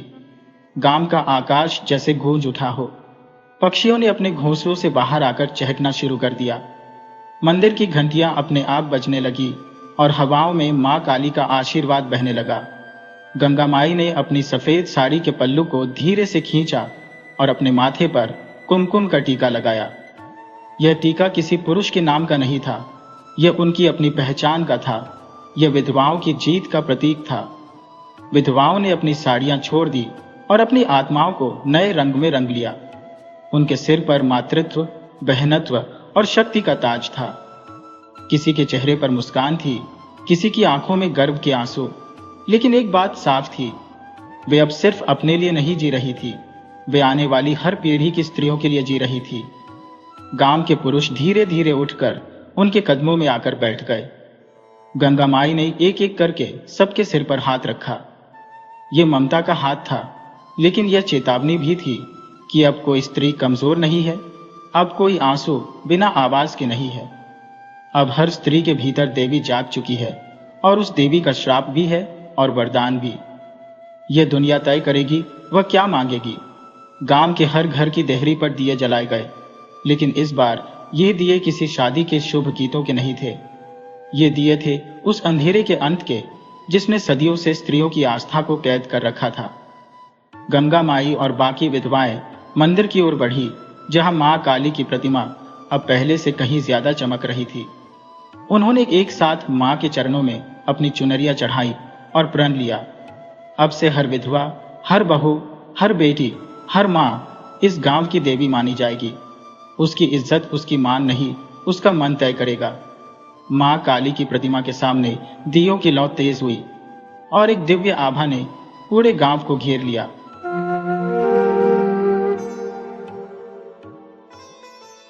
बात बहुत ही पुरानी है। सूरजगढ़ नाम के एक गांव में चमन नाम का एक आदमी रहता था। चमन का कोई अपना परिवार नहीं था, वह बिल्कुल अकेला ही था। चमन अपना जीवन यापन करने के लिए अपने गांव या आसपास के गांव में मेहनत मजदूरी करके पैसे कमाता था। स्वभाव से वह बड़ा ही चतुर और चालाक आदमी था। एक दिन की बात है, चमन जब नदी पार के दूसरे गांव में काम ढूंढने के लिए जा रहा था, तभी उसे नदी के पास एक चमकती हुई चीज दिखाई दी। चमन ने उसे उठा लिया।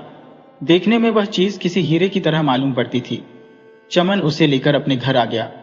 उसने हीरे जैसी दिखने वाली उस चीज को खूब अच्छे से रगड़ रगड़ कर धोया।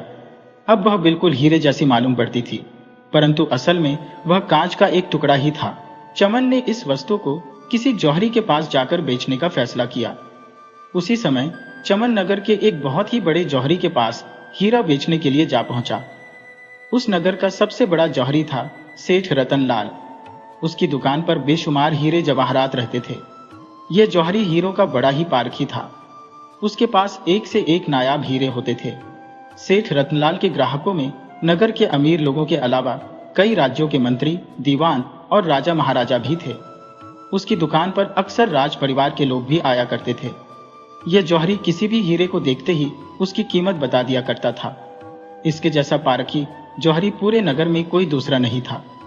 जब चमनलाल जौहरी की दुकान पर पहुंचा तो कहने लगा, सेठ जी, मैं आपके लिए एक बहुत ही कीमती और नायाब हीरा लेकर आया हूं। यह हीरा पिछली कई पुश्तों से हमारे खानदान में है। मेरी मां की मौत के बाद अब यह हीरा विरासत में मुझे मिला है। सच बात तो यह है कि मेरी समझ में नहीं आ रहा कि मैं इसका क्या करूं। यह इतना बड़ा है कि मैं इसकी अंगूठी बनवाकर नहीं पहन सकता और अपने घर पर रखना समझदारी नहीं होगी। इसके अलावा मैं बहुत ही गरीब हूं। मुझे गुजर बसर करने के लिए धन की आवश्यकता है। इसीलिए यह हीरा बेचने के लिए मैं आपके पास आया हूं। सेठ ने जब यह सारी बातें सुनी तो वह कीमती हीरा देखने के लिए बेचैन हो गया। चमनलाल ने वह हीरा जौहरी के सामने रख दिया। जौहरी ने जैसे ही उस हीरे को देखा तो देखते ही वह हंसने लगा। जौहरी ने एक नजर में ही पहचान लिया कि यह हीरा नहीं बल्कि मात्र एक कांच का टुकड़ा था। चमनलाल को देखकर वह घूरने लगा और कहने लगा, तुम्हारे होश तो ठिकाने हैं। कांच के टुकड़े को तुम हीरा बता रहे हो और मेरे पास बेचने आए हो। तेरी अक्ल घास चरने तो नहीं गई। यह सुनकर चमनलाल एक बार तो घबरा गया।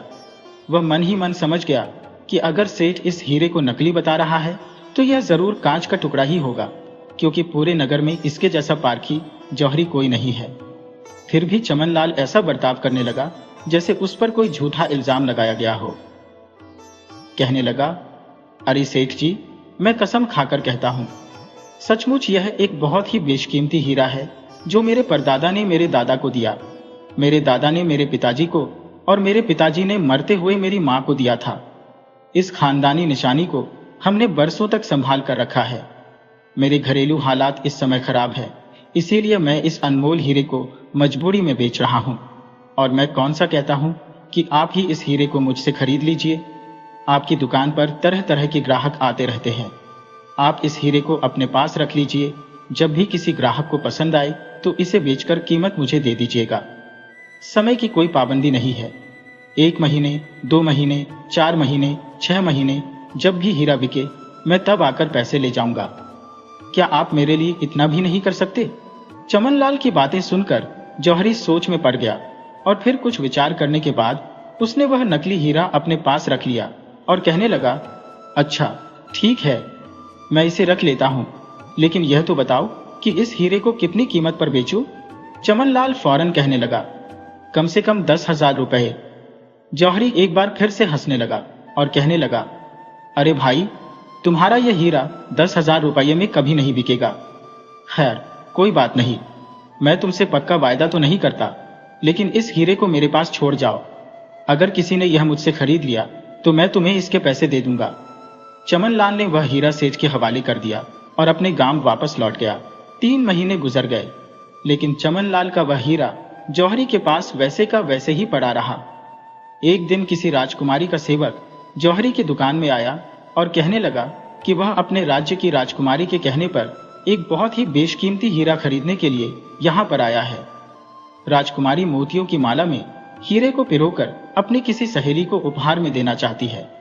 अब क्योंकि पूरे नगर में तुम्हारे जैसा बड़ा और समझदार जौहरी कोई नहीं है, इसीलिए मैं सबसे पहले तुम्हारे पास आया हूँ। अपनी प्रशंसा सुनकर सेठ बहुत ही खुश हुआ।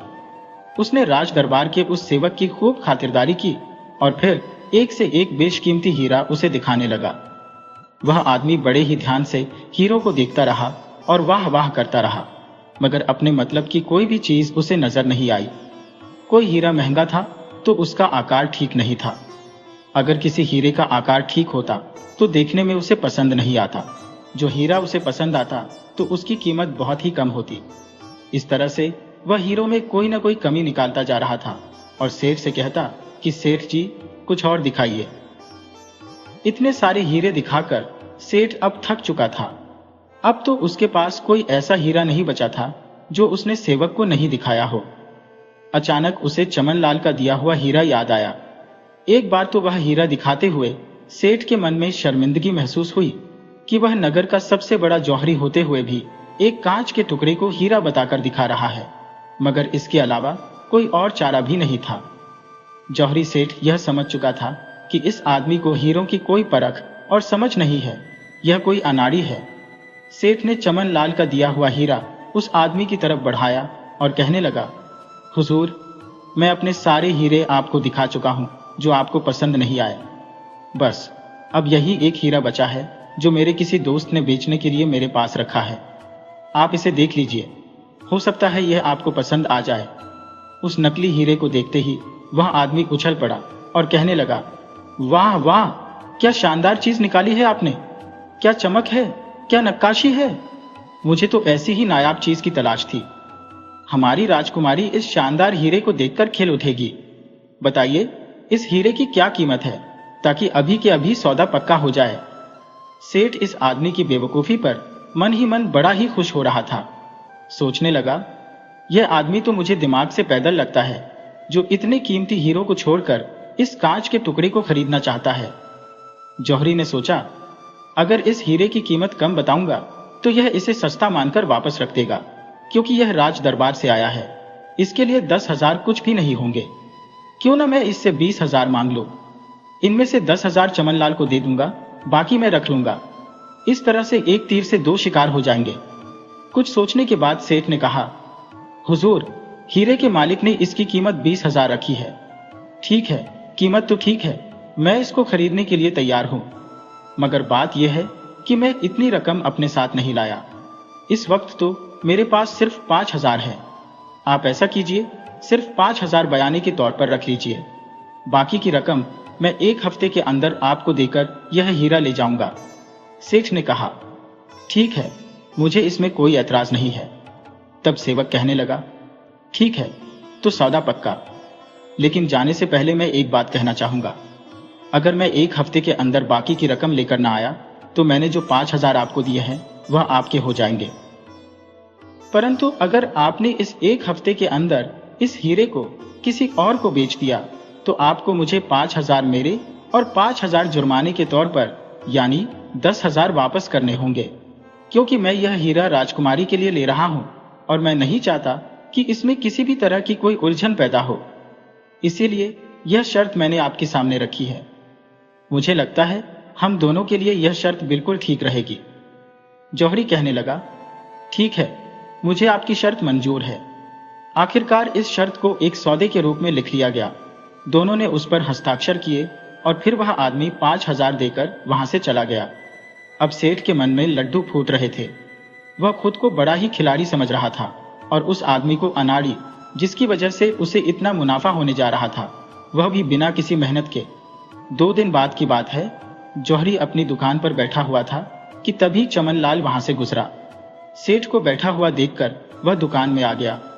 हालचाल पूछने के बाद वह कहने लगा, सेठ जी, मेरी दी हुई अमानत आपके पास कई महीने से पड़ी हुई है। अगर वह हीरा आपने बेच दिया है तो उसकी रकम मुझे दे दीजिए, और अगर आपने उसे नहीं बेचा तो वह हीरा मुझे वापस दे दीजिए। मैंने सुना है कि नगर में किसी राजकुमारी का कोई सेवक यहाँ पर आया हुआ है जिसे बेशकीमती हीरे की तलाश है। हो सकता है मेरा हीरा उसे पसंद आ जाए और वह उसे खरीद ले। चमनलाल ने जब यह बात कही तो जौहरी के ऊपर मानो बिजली सी गिर पड़ी।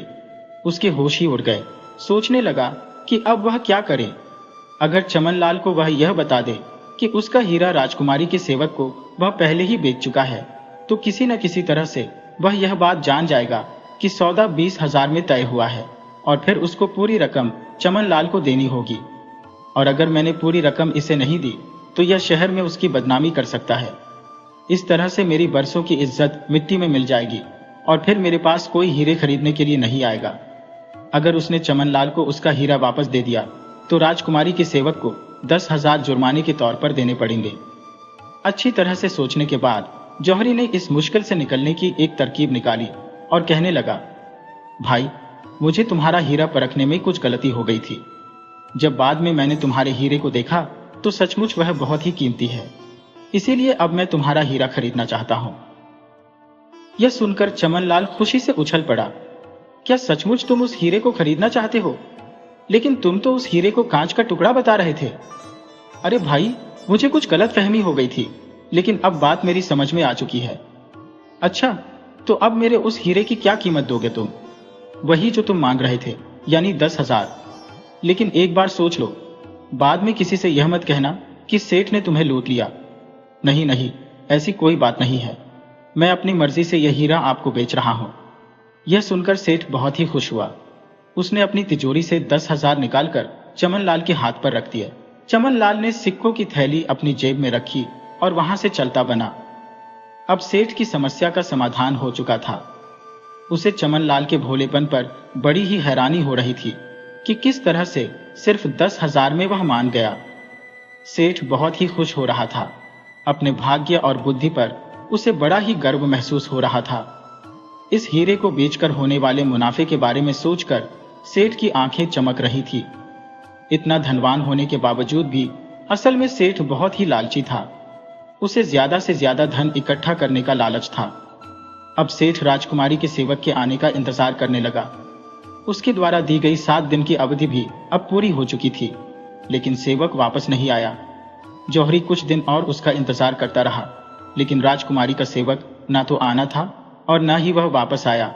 हालांकि सेवक द्वारा दिए गए 5,000 सेठ के पास आ चुके थे, लेकिन एक मामूली कांच के टुकड़े के लिए चमनलाल को सेठ 10,000 दे चुका था। अब सेठ बहुत ही दुखी था कि उसे बैठे बिठाए 5,000 का घाटा हो चुका था। जब कई महीनों तक सेवक वापस नहीं आया और ना ही चमनलाल कहीं दिखाई दिया, तो सेठ के मन में आया कि वह कोतवाल के पास जाकर इसकी शिकायत कर दे। परंतु सोचने लगा कि ऐसा करने पर बाजार और नगर में उसकी बदनामी हो जाएगी कि किस प्रकार वह खुद एक नकली हीरा खरीदकर उसे बेचना चाहता था। साथ ही साथ यह बात भी फैल जाएगी कि इतने बड़े और पारखी जौहरी को एक अनपढ़ देहाती बेवकूफ बना गया। इस तरह से उसकी सारी इज्जत और शोहरत मिट्टी में मिल जाएगी। वह अपना मन महसूस कर रह गया। आज तक वह इसी उम्मीद में बैठा है कि शायद वह सेवक कहीं से आ जाए और उस कांच के टुकड़े के बदले में बाकी धन दे जाए, मगर ऐसा कभी नहीं हुआ। असल में वह सेवक चमनलाल का ही एक दोस्त था और दोनों ने मिलकर सेठ को मूर्ख बना दिया।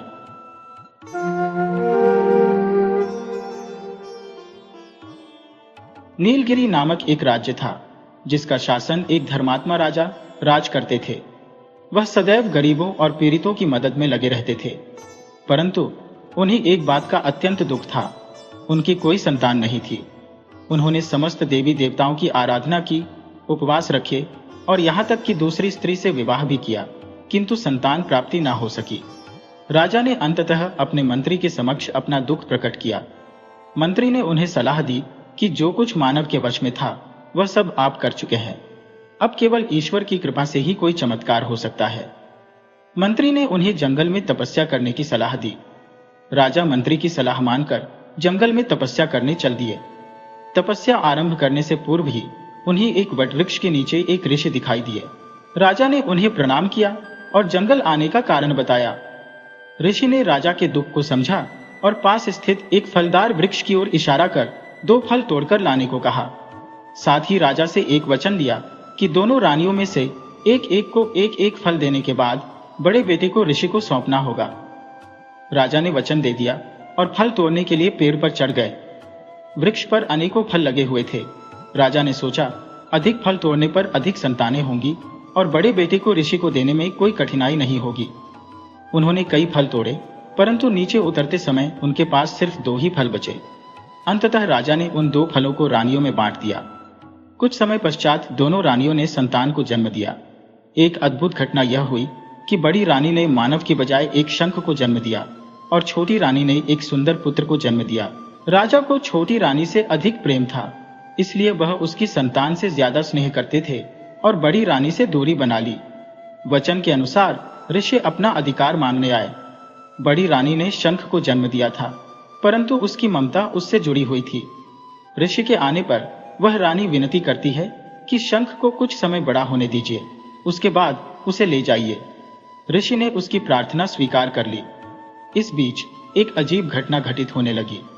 हर रात रानी एक बर्तन में दूध रखती, परंतु सुबह होने पर वह बर्तन खाली मिलता।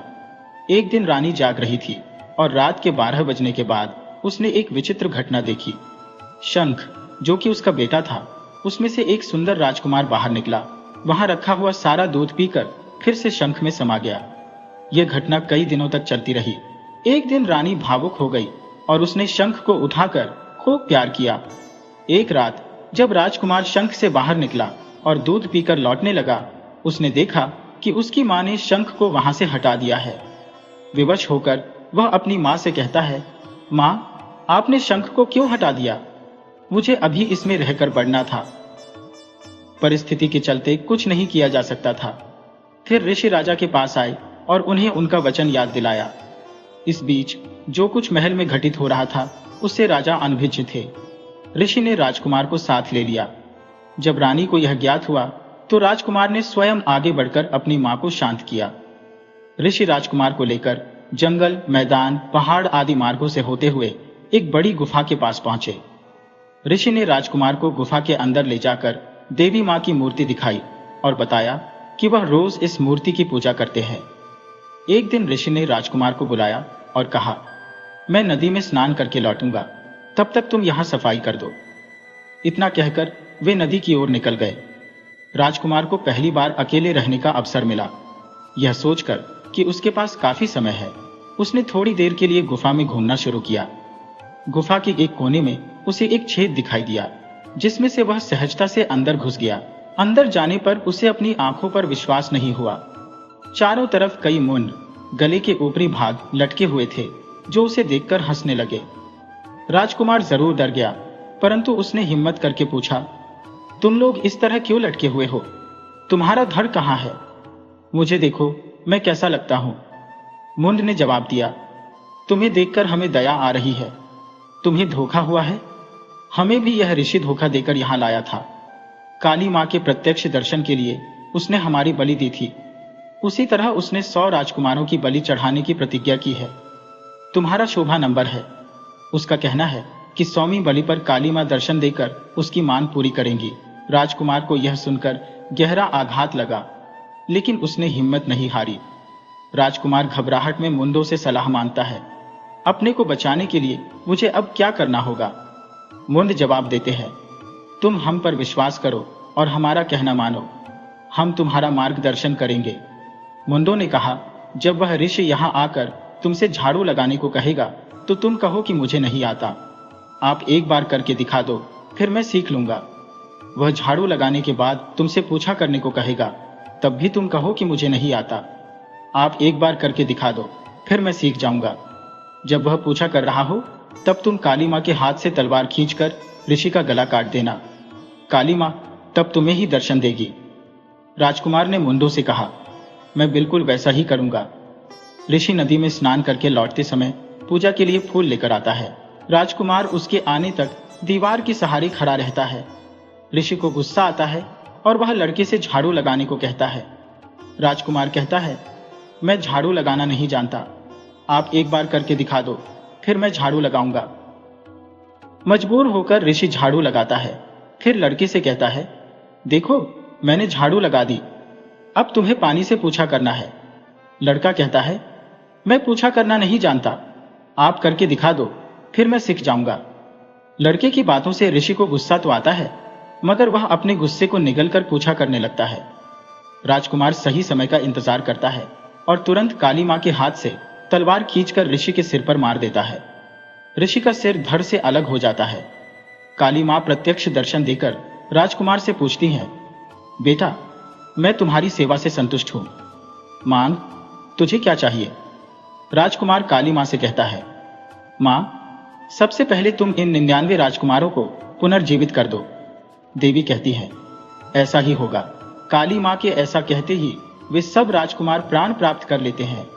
वे सभी राजकुमार आभार व्यक्त कर प्रणाम करते हैं और अपने अपने देश के लिए रवाना हो जाते हैं।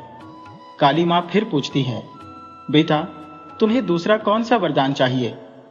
राजकुमार विनम्र होकर काली माँ से कहता है, माँ मुझे ऐसा वरदान दो कि मैं जब भी तुम्हें देखना चाहूं आप मेरे सामने प्रकट हो जाए।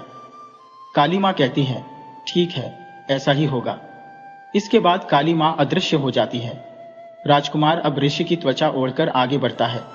उसकी अजीब सी गंध से आकर्षित होकर मक्खियां मंडराने लगती है।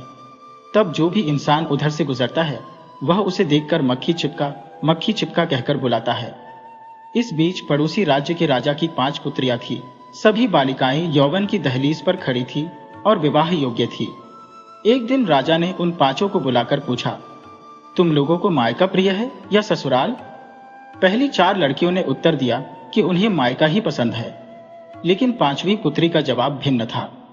उसने कहा, माता पिता सभी के सुखी रहते हैं, इसलिए मुझे ससुराल ही अच्छा लगेगा।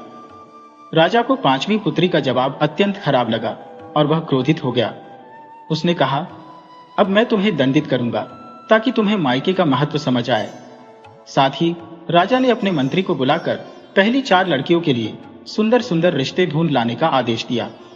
5वीं लड़की के बारे में राजा ने कहा, तुम उसके लिए ऐसा वर ढूंढो जो एक एक पैसे का मोहताज हो और यह कार्य राजमहल की सेविकाएं स्वयं करें। मंत्री ने सेविकाओं को ऐसा व्यक्ति ढूंढने का निर्देश दिया। लंबी तलाश के बाद सेविकाओं को एक पेड़ के नीचे बैठे सुखीवासी खाने वाले एक व्यक्ति को पाया। राजा की इच्छा के अनुसार इस व्यक्ति को छोटी लड़की के योग्य मानकर सेविकाएं उसे राजा के पास ले आई। राजा ने भी इसे अपनी बेटी के लिए उचित समझकर उसके साथ अपनी छोटी बेटी का विवाह करवा दिया। पहली 4 लड़कियों की शादी बड़े धूमधाम से हुई और वे अपने पिता के साथ राजमहल में ही आराम से रही। मक्खी गुमराह नामक यह व्यक्ति अपनी पत्नी को लेकर शहर से बाहर थोड़ी दूर एक झोपड़ी में रहने लगा। राजा की बड़ी लड़कियां रेशम के कपड़े और हीरे के हार पहनती थी, जबकि छोटी लड़की साधारण कपड़े पहनती थी। उसकी बड़ी बहनों और जीजा सभी उसके हालात पर हंसते और पूछते, अब बताओ मायका अच्छा है या ससुराल। लेकिन छोटी का जवाब हमेशा वही रहता, ससुराल ही अच्छा है। कुछ और दिन बीत गए। एक दिन राजा के चारों दामाद एक साथ शिकार करने जंगल में निकले। उन्होंने पहले से इस सूचना को ढिंढोरा पिटवाया। यह खबर मक्खी गुमराह को भी पता चली। उसने अपनी पत्नी को बुलाकर कहा, सुनो, मेरे चारों साडू भाई शिकार करने जंगल जा रहे हैं, उनके साथ जाने की मेरी भी इच्छा हो रही है। अपने पिता के पास जाकर इसके लिए आवश्यक सभी चीजें मांग लो। पति की बात को वे टाल नहीं पाई, इसलिए वह पिता के घर जाकर खड़ी हो गई। उसका पिता पूछता है, कैसे आई, बताओ। वह अपने आने का उद्देश्य बताती है। राजा ने अपने मंत्री को बुलाकर कहा, एक लमरा घोड़ा और जंग लगी तलवार लेकर जाओ। उसकी बड़ी बहनों और जीजा ने इस पर हंसी मजाक किया, जिससे छोटी को बहुत दुख पहुंचा। फिर भी वह बिना कुछ कहे अपने झोपड़ी में वापस आ गई। अगले दिन सभी दामाद शिकार के लिए जंगल की ओर निकल पड़े। मक्खी गुमराह ने भी अपनी पत्नी से कहा और लंगड़े घोड़े पर चढ़कर हाथ में जंग लगी तलवार लेकर निकला। मक्खी गुमराह थोड़ी दूर जाकर एक पेड़ के नीचे खड़ा हुआ और काली मां का स्मरण किया। काली मां तुरंत प्रकट हुई। मक्खी गुमराह ने कहा, मां, मुझे आसमान में उड़ने वाला एक घोड़ा और एक वज्र चाहिए। काली मां ने स्वीकार करते हुए दोनों चीजें उसे प्रदान की। इसके बाद मक्खी गुमराह ने कहा, इस जंगल के सभी जीव जंतु मेरे सामने आकर खड़ी हो जाएं। काली मां ने इसे भी स्वीकार किया और अदृश्य हो गई। राजकुमार ने ऋषि के शरीर को उतारकर पास के एक पेड़ पर रख दिया। फिर वह आसमान में उड़ने वाले घोड़े पर चढ़कर वज्र हाथ में लिए जंगल में उतरा। उसके चारों ओर जंगल के सभी जानवर खड़े हो गए। उधर चारों दामाद जंगल में भटककर थक गए थे और उन्हें कुछ भी नहीं मिला था। उन्हें अपमानित महसूस हुआ और वे अपना सिर तक नहीं उठा पाए। राजकुमार को जानवरों के बीच देखकर वे आश्चर्यचकित रह गए और उसे जंगल का राजा समझकर प्रणाम किया। राजकुमार ने उनसे पूछा, आप लोग यहाँ कैसे आए? उन्होंने जवाब दिया, हम शिकार के लिए आए थे, लेकिन हमें कुछ नहीं मिला। राजकुमार ने कहा, ठीक है, जो चीज मैं मांगूंगा उसे आप लोग दे दो तो मैं आपको शिकार दूंगा। वे लोग राजकुमार की बात मान गए। राजकुमार ने उनसे राजपट वाली अंगूठी मांगी और वे लोग अंगूठी उतारकर उसे दे दी। राजकुमार ने अंगूठी पहनकर उन्हें शेर दे दिए। तब वे लोग घमंड से भरकर मानो खुशी खुशी खेल चुके हो शेरों को लेकर अपने महल लौटे। राजकुमार फिर पेड़ के पास गया जहां उसने ऋषि का शरीर छिपा कर रखा था और उसे पेड़ से उतारकर पहना। फिर एक बगीचे से छिपकली पकड़कर लौट आया और उसे अपनी पत्नी के हाथ में दिया। लो, इसे अपने पिता को दिखाकर आओ। उसकी पत्नी उसकी बात को टाल नहीं पाई और ठीक है कहकर छिपकली लेकर चल दी। वहां सभी लोग खुशी से उत्सव मना रहे थे। वहां पहुंचकर खड़ी हो गई, लेकिन उसे देखकर सभी उसका उपहास करने लगे। इससे उसे बहुत अपमानित महसूस हुआ और वह घर लौटकर अपने पति को सारी घटना का बखान करती है। कुछ दिन बाद राजा के चारों दामाद फिर से शिकार के लिए निकलते हैं। जंगल में पहुंचकर देखते हैं कि वहां कोई जानवर नहीं है और सारे जानवर फिर से राजकुमार के पास खड़े हैं। पिछली बार की तरह सारे जीव राजकुमार के पास ही हैं। राजकुमार फिर से उनसे शर्त लगाकर कहता है कि वे अपनी पसंद का जानवर पकड़कर ले जा सकते हैं। इस बार वे अपनी अपनी छोटी उंगली काटकर उसे सौंपते हैं और एक एक हिरन पकड़कर राजधानी लौटते हैं। अगली बार भी यानी तीसरी बार भी यही घटना दोहराई जाती है। इस बार राजकुमार उनसे उनके कपड़े उतरवाकर उन्हें हाथी पकड़ने को कहता है। राजा के सभी दामाद ऐसा दिखावा करते हुए लौटते हैं जैसे उन्होंने हाथियों का शिकार किया हो। वे जश्न मनाते हुए घर लौटते हैं। मक्खी गुमराह भी पिछली बार की तरह ऋषि का जामा पहनकर घर लौटता है। वह अपनी पत्नी से कहता है, मैं बहुत थक गया हूं, पानी गर्म कर दो ताकि मैं नहा सकूं। उसकी पत्नी पानी गर्म कर देती है। नहाते समय मक्खी गुमराह किसी को भी अंदर आने नहीं देता था। आज उसकी पत्नी को शक होता है और वह नहाते वक्त एक छेद से उसे देखती है। वह देखती है कि उसका पति राजकुमार की तरह शानदार चमक रहा है। उसने राजकुमार की पहचान का बाना पहन रखा था। वह सोचती है कि किसी तरह इसे नष्ट कर देना चाहिए। जब मक्खी गुमराह बालों में शिकाकाई लगा रहा था, उसकी आंखें बंद थी। उसकी पत्नी अवसर का लाभ उठाकर उस बाने को उठाकर जलते कोयलों में डाल देती है। नहाने के बाद मक्खी गुमराह बाना पहनने के लिए अपने चारों तरफ देखता है, मगर वह तो राख बन चुका था। उसे देखकर उसे बहुत बुरा लगता है। फिर भी वह खुद को समझाकर शांत हो जाता है। वह अपनी पत्नी से सारी बातें कहता है और फिर कहता है, अब क्या किया जा सकता है? तुम कुछ दिन अपने पिता के घर रहो, मैं बाद में आऊंगा। पति की बात मानकर वह राजा के घर चली जाती है। अपने मायके लौटने पर उसकी बड़ी बहनें और जीजा फिर से उसका मजाक उड़ाते हैं। तभी मक्खी गुमराह आकाश मार्ग से उड़ते घोड़े पर चढ़कर वहां पहुंचता है। वे लोग निशा की तरह कांपने लगते हैं। राजकुमार विराट छाप वाली अंगूठियां दिखाकर कहता है, पहली बार मैंने तुम लोगों को शेर पकड़ कर दिया था, यह अंगूठी वही है। दूसरी बार शिकार खेलने जब तुम लोग आए थे, तब तुम लोगों से जो छोटी उंगली ली थी वह लो। और तीसरी बार मैंने तुम लोगों को जो शिक्षा दी थी, तब तुम लोगों के कपड़े, यह भी लो। वह चारों दामाद और उनकी पत्नियां बिना बोले किसी कोने में जाकर छिप जाते हैं। मक्खी गुमराह की कार्यों से संतुष्ट होकर उसकी पत्नी आकर उसके गले लग जाती है। सभी को जल्द ही यह एहसास हो गया कि यह कोई और नहीं बल्कि छोटी का पति है। सभी अपमानित महसूस करने लगे, यहाँ तक कि राजा भी शर्म से सिर नहीं उठा सका। फिर वह आकाश में उड़ने वाले घोड़े पर सवार होकर अपनी पत्नी को साथ बिठाकर अपने राज्य की ओर प्रस्थान करता है। वहां पहुंचकर उसके माता पिता खुशी से उनका स्वागत करते हैं। वे सभी मिलकर 100 वर्षों तक राज्य करते हुए सुखी जीवन बिताते हैं।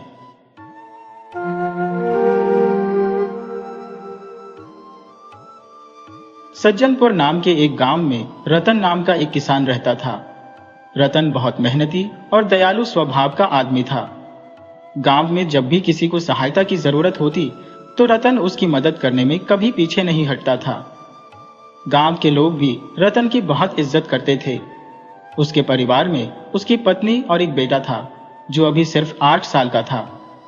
रतन अपने खेतों में कड़ी मेहनत करता, जिससे उसके खेतों में अच्छी फसल हो जाती थी। रतन जिस गांव में रहता था उसके पड़ोस में एक कसाई भी रहता था जो मुर्गियों का मांस बेचता था। उस कसाई में एक बुरी आदत थी कि वह मांस बेचने के लिए मुर्गियों को खरीदकर नहीं लाता था, बल्कि गांव के लोगों के घर से चोरी कर लेता था। इस तरह उसका खर्चा बच जाता और उसे ज्यादा मुनाफा होता था। एक दिन कसाई किसी के घर से मुर्गी चुराकर उसे पोटली में बांधकर ला रहा था।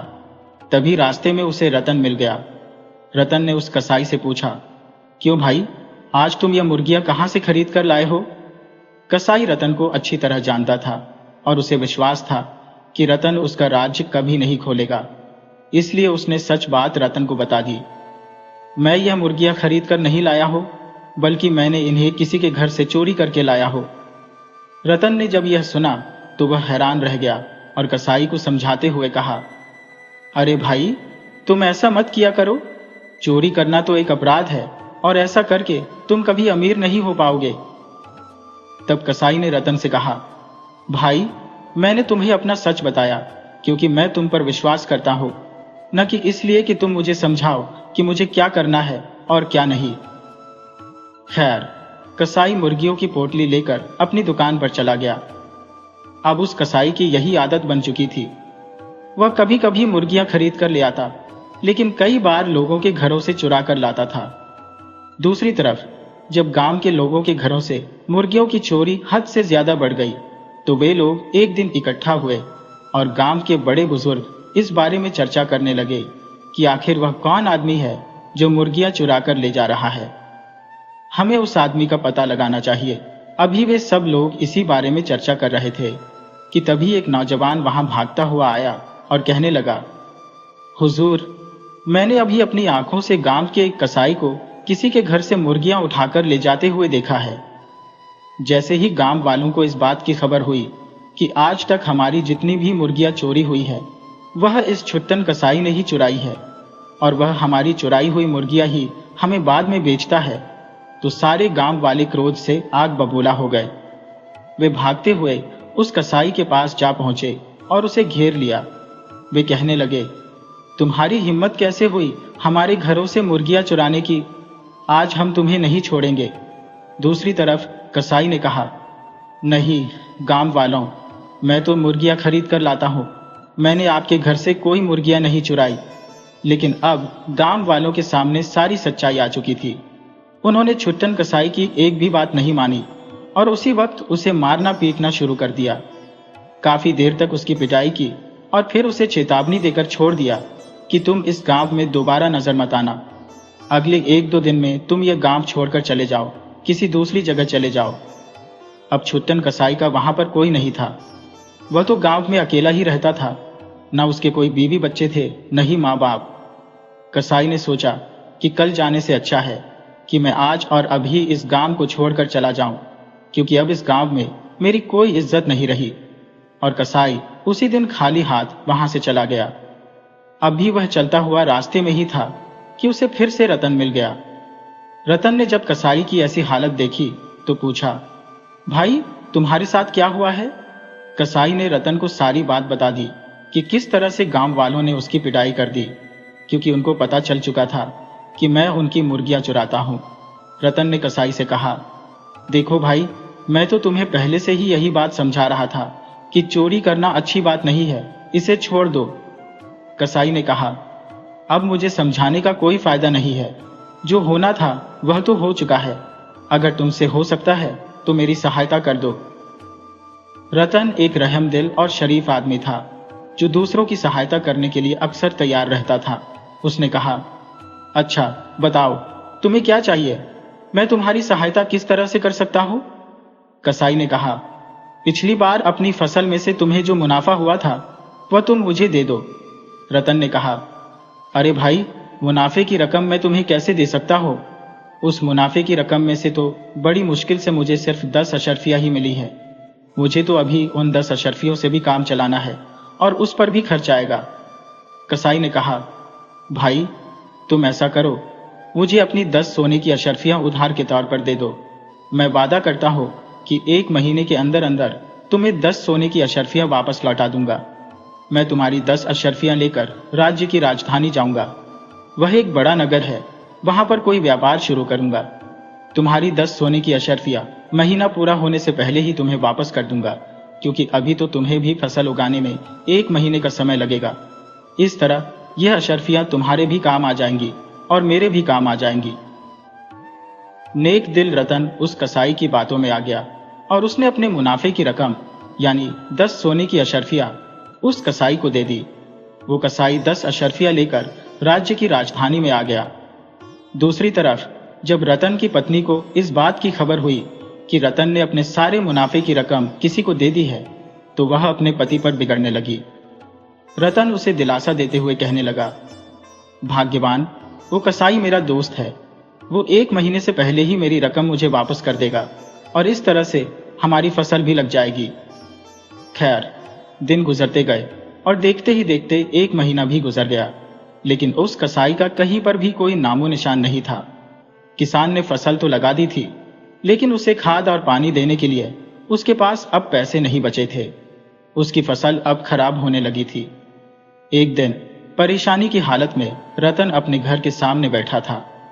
तभी एक आदमी वहां से गुजर रहा था जो ढंडोरा पीट रहा था और यह घोषणा कर रहा था कि हमारे राज्य के महाराज की 1000 सोने की अशर्फियां गुम हो गई हैं या किसी ने चोरी कर ली है।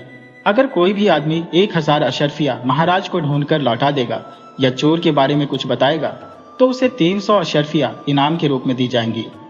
रतन बेचारा पहले से ही बहुत परेशान था। उसने सोचा कि यह एक अच्छा मौका है, हो सकता है मेरी किस्मत खुल जाए और यह 300 इनाम की अशर्फियां मुझे मिल जाए। बस फिर क्या था, उसने अपना कुछ सामान बांधा और महाराज के महल की तरफ निकल पड़ा। जब वह राजधानी में पहुंचा तो उसने देखा कि वही कसाई नगर के बाजार में बहुत अच्छे कपड़े पहने हुए घूम रहा था। रतन दौड़कर कसाई के पास गया और उससे कहने लगा, भाई, मेरी 10 सोने की अशर्फियां तुमने अभी तक नहीं लौटाई। मैं कब से तुम्हारा इंतजार कर रहा था, लेकिन तुम वापस नहीं आए। अब तुम अपना वादा पूरा करो और मुझे 10 सोने की अशर्फियां दो, ताकि मैं अपनी फसल ठीक से लगा सकूं। वह कसाई, जो उस समय बाजार में बहुत अच्छे वस्त्र पहने हुए था, रतन पर भड़क उठा और गुस्से में कहने लगा, अरे, तुम गरीब लोग जहां भी मिलते हो बस पैसे मांगना शुरू कर देते हो। मैं तुम्हें नहीं जानता कि तुम कौन हो। चलो अपना रास्ता नापो। रतन बेचारा इस बड़ी नगर में किसी को भी नहीं जानता था। वह हर किसी से अनजान था, इसलिए वह और भी ज्यादा परेशान हो गया। इसके बाद रतन महाराज के दरबार में पहुंचा और महाराज से कहने लगा, मैं अपने गांव से आपके दरबार तक आपकी 1000 सोने की अशर्फियां तलाश करने के लिए आया हूं। अगर आप मुझे 2 दिन का समय दें तो मैं 2 दिनों के अंदर अंदर आपको अशर्फियां ढूंढ कर दे दूंगा। महाराज ने कहा, ठीक है, 2 दिनों के अंदर अंदर अगर तुम अशर्फियां ढूंढ दो या चोर के बारे में बता दो तो मैं तुम्हें इनाम के तौर पर 300 अशर्फियां दूंगा। अभी यह बातें चल ही रही थी कि उसी समय वह कसाई इसी राजा के दरबार में आ गया। राजा ने कसाई की तरफ इशारा करते हुए रतन से कहा, देखो, ये मेरा खजांची है। ये बहुत ही ईमानदार और सच्चा आदमी है।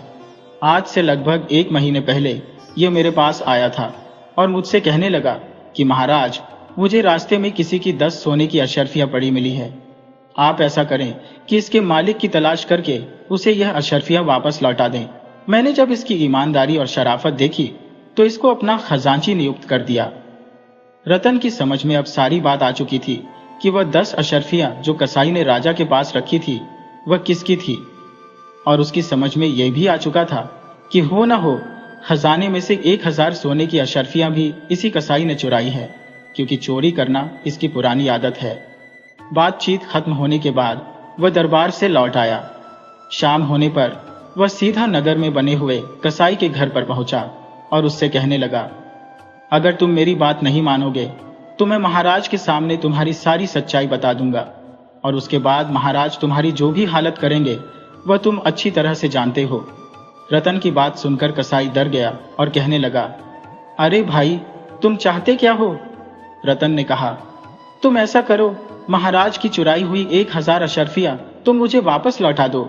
मैं अपने गांव चला जाऊंगा और किसी से कुछ भी नहीं बताऊंगा। दूसरी तरफ कसाई परेशान हो गया और कहने लगा, देखो भाई, इतना लालच करना अच्छा नहीं है। तुम ऐसा करो, आधी अशर्फियां तुम ले लो और आधी मैं रख लेता हूं। लेकिन रतन ने कहा, नहीं भाई, अगर तुम सारी अशर्फियां मुझे नहीं दे सकते तो ठीक है, मैं कल दरबार में महाराज को तुम्हारी सारी सच्चाई बता दूंगा। वो बेचारा कसाई बहुत डर गया। उसने 1000 सोने की अशर्फियां रतन को देने का फैसला कर लिया और कहने लगा, कल सुबह आकर तुम मुझसे 1000 अशर्फियां ले लेना और फिर अपने गांव चले जाना। इसके बाद रतन कसाई के घर से निकला और सीधा महाराज के दरबार में जा पहुंचा। महाराज को उसने सारी बात बताई। पहले तो महाराज को इस बात पर बिल्कुल भी विश्वास नहीं हुआ। तब रतन महाराज से कहने लगा, आप केवल एक बार मेरे साथ कल सुबह कसाई के घर चलिए, तब आपके सामने ही दूध का दूध और पानी का पानी हो जाएगा। अगली सुबह राजा अपने 2 सिपाहियों के साथ कसाई के घर की तरफ चल दिया। राजा कसाई के घर से कुछ ही दूरी पर रुक गया और रतन कसाई के घर पहुंचा। तब कसाई 1000 अशर्फियों की थैली रतन के पास लेकर आया और कहने लगा, ये लो भाई, यह अशर्फियां तुम अपने पास रखो और अपने गांव चले जाओ। महाराज को इसके बारे में कुछ भी मत बताना। उसी वक्त महाराज और सिपाही वहां पर आ गए। राजा ने जब सारी सच्चाई अपनी आंखों से देख ली तो वह अपने सिपाहियों से कहने लगा, मेरे इस खजांची को अभी गिरफ्तार करो, इसे घसीटते हुए ले जाओ और जाकर कारागार में डाल दो। राजा ने वह 1000 अशर्फियों की थैली अपने कब्जे में ले ली। उनमें से 300 अशर्फियां निकालकर रतन को दे दी और कहने लगा, रतन, आज तुम्हारी सूझबूझ और बुद्धिमानी की वजह से न सिर्फ मेरी 1000 अशर्फियां मिली, बल्कि एक बेईमान खजांची का भी पर्दाफाश हो गया। इसलिए मैं तुम्हें 100 अशर्फियां और इनाम के रूप में देता हूं। इस तरह 400 अशर्फियां पाकर रतन बहुत खुश हुआ। वह इनाम लेकर अपने गांव वापस लौट गया। उसने इन अशर्फियों में से कुछ अशर्फियां खर्च की और अपनी फसल के लिए खाद पानी की व्यवस्था की। इस बार रतन ने खूब मेहनत की और उसकी मेहनत रंग लाई। उसके खेतों में बहुत अच्छी फसल आ गई थी। अब रतन की पत्नी भी खुश थी। इस तरह रतन ने अपनी सच्चाई और ईमानदारी के बल पर एक बेईमान आदमी को अच्छा सबक सिखा दिया था। अब रतन एक बहुत ही सुकून भरा जीवन बिताने लगा।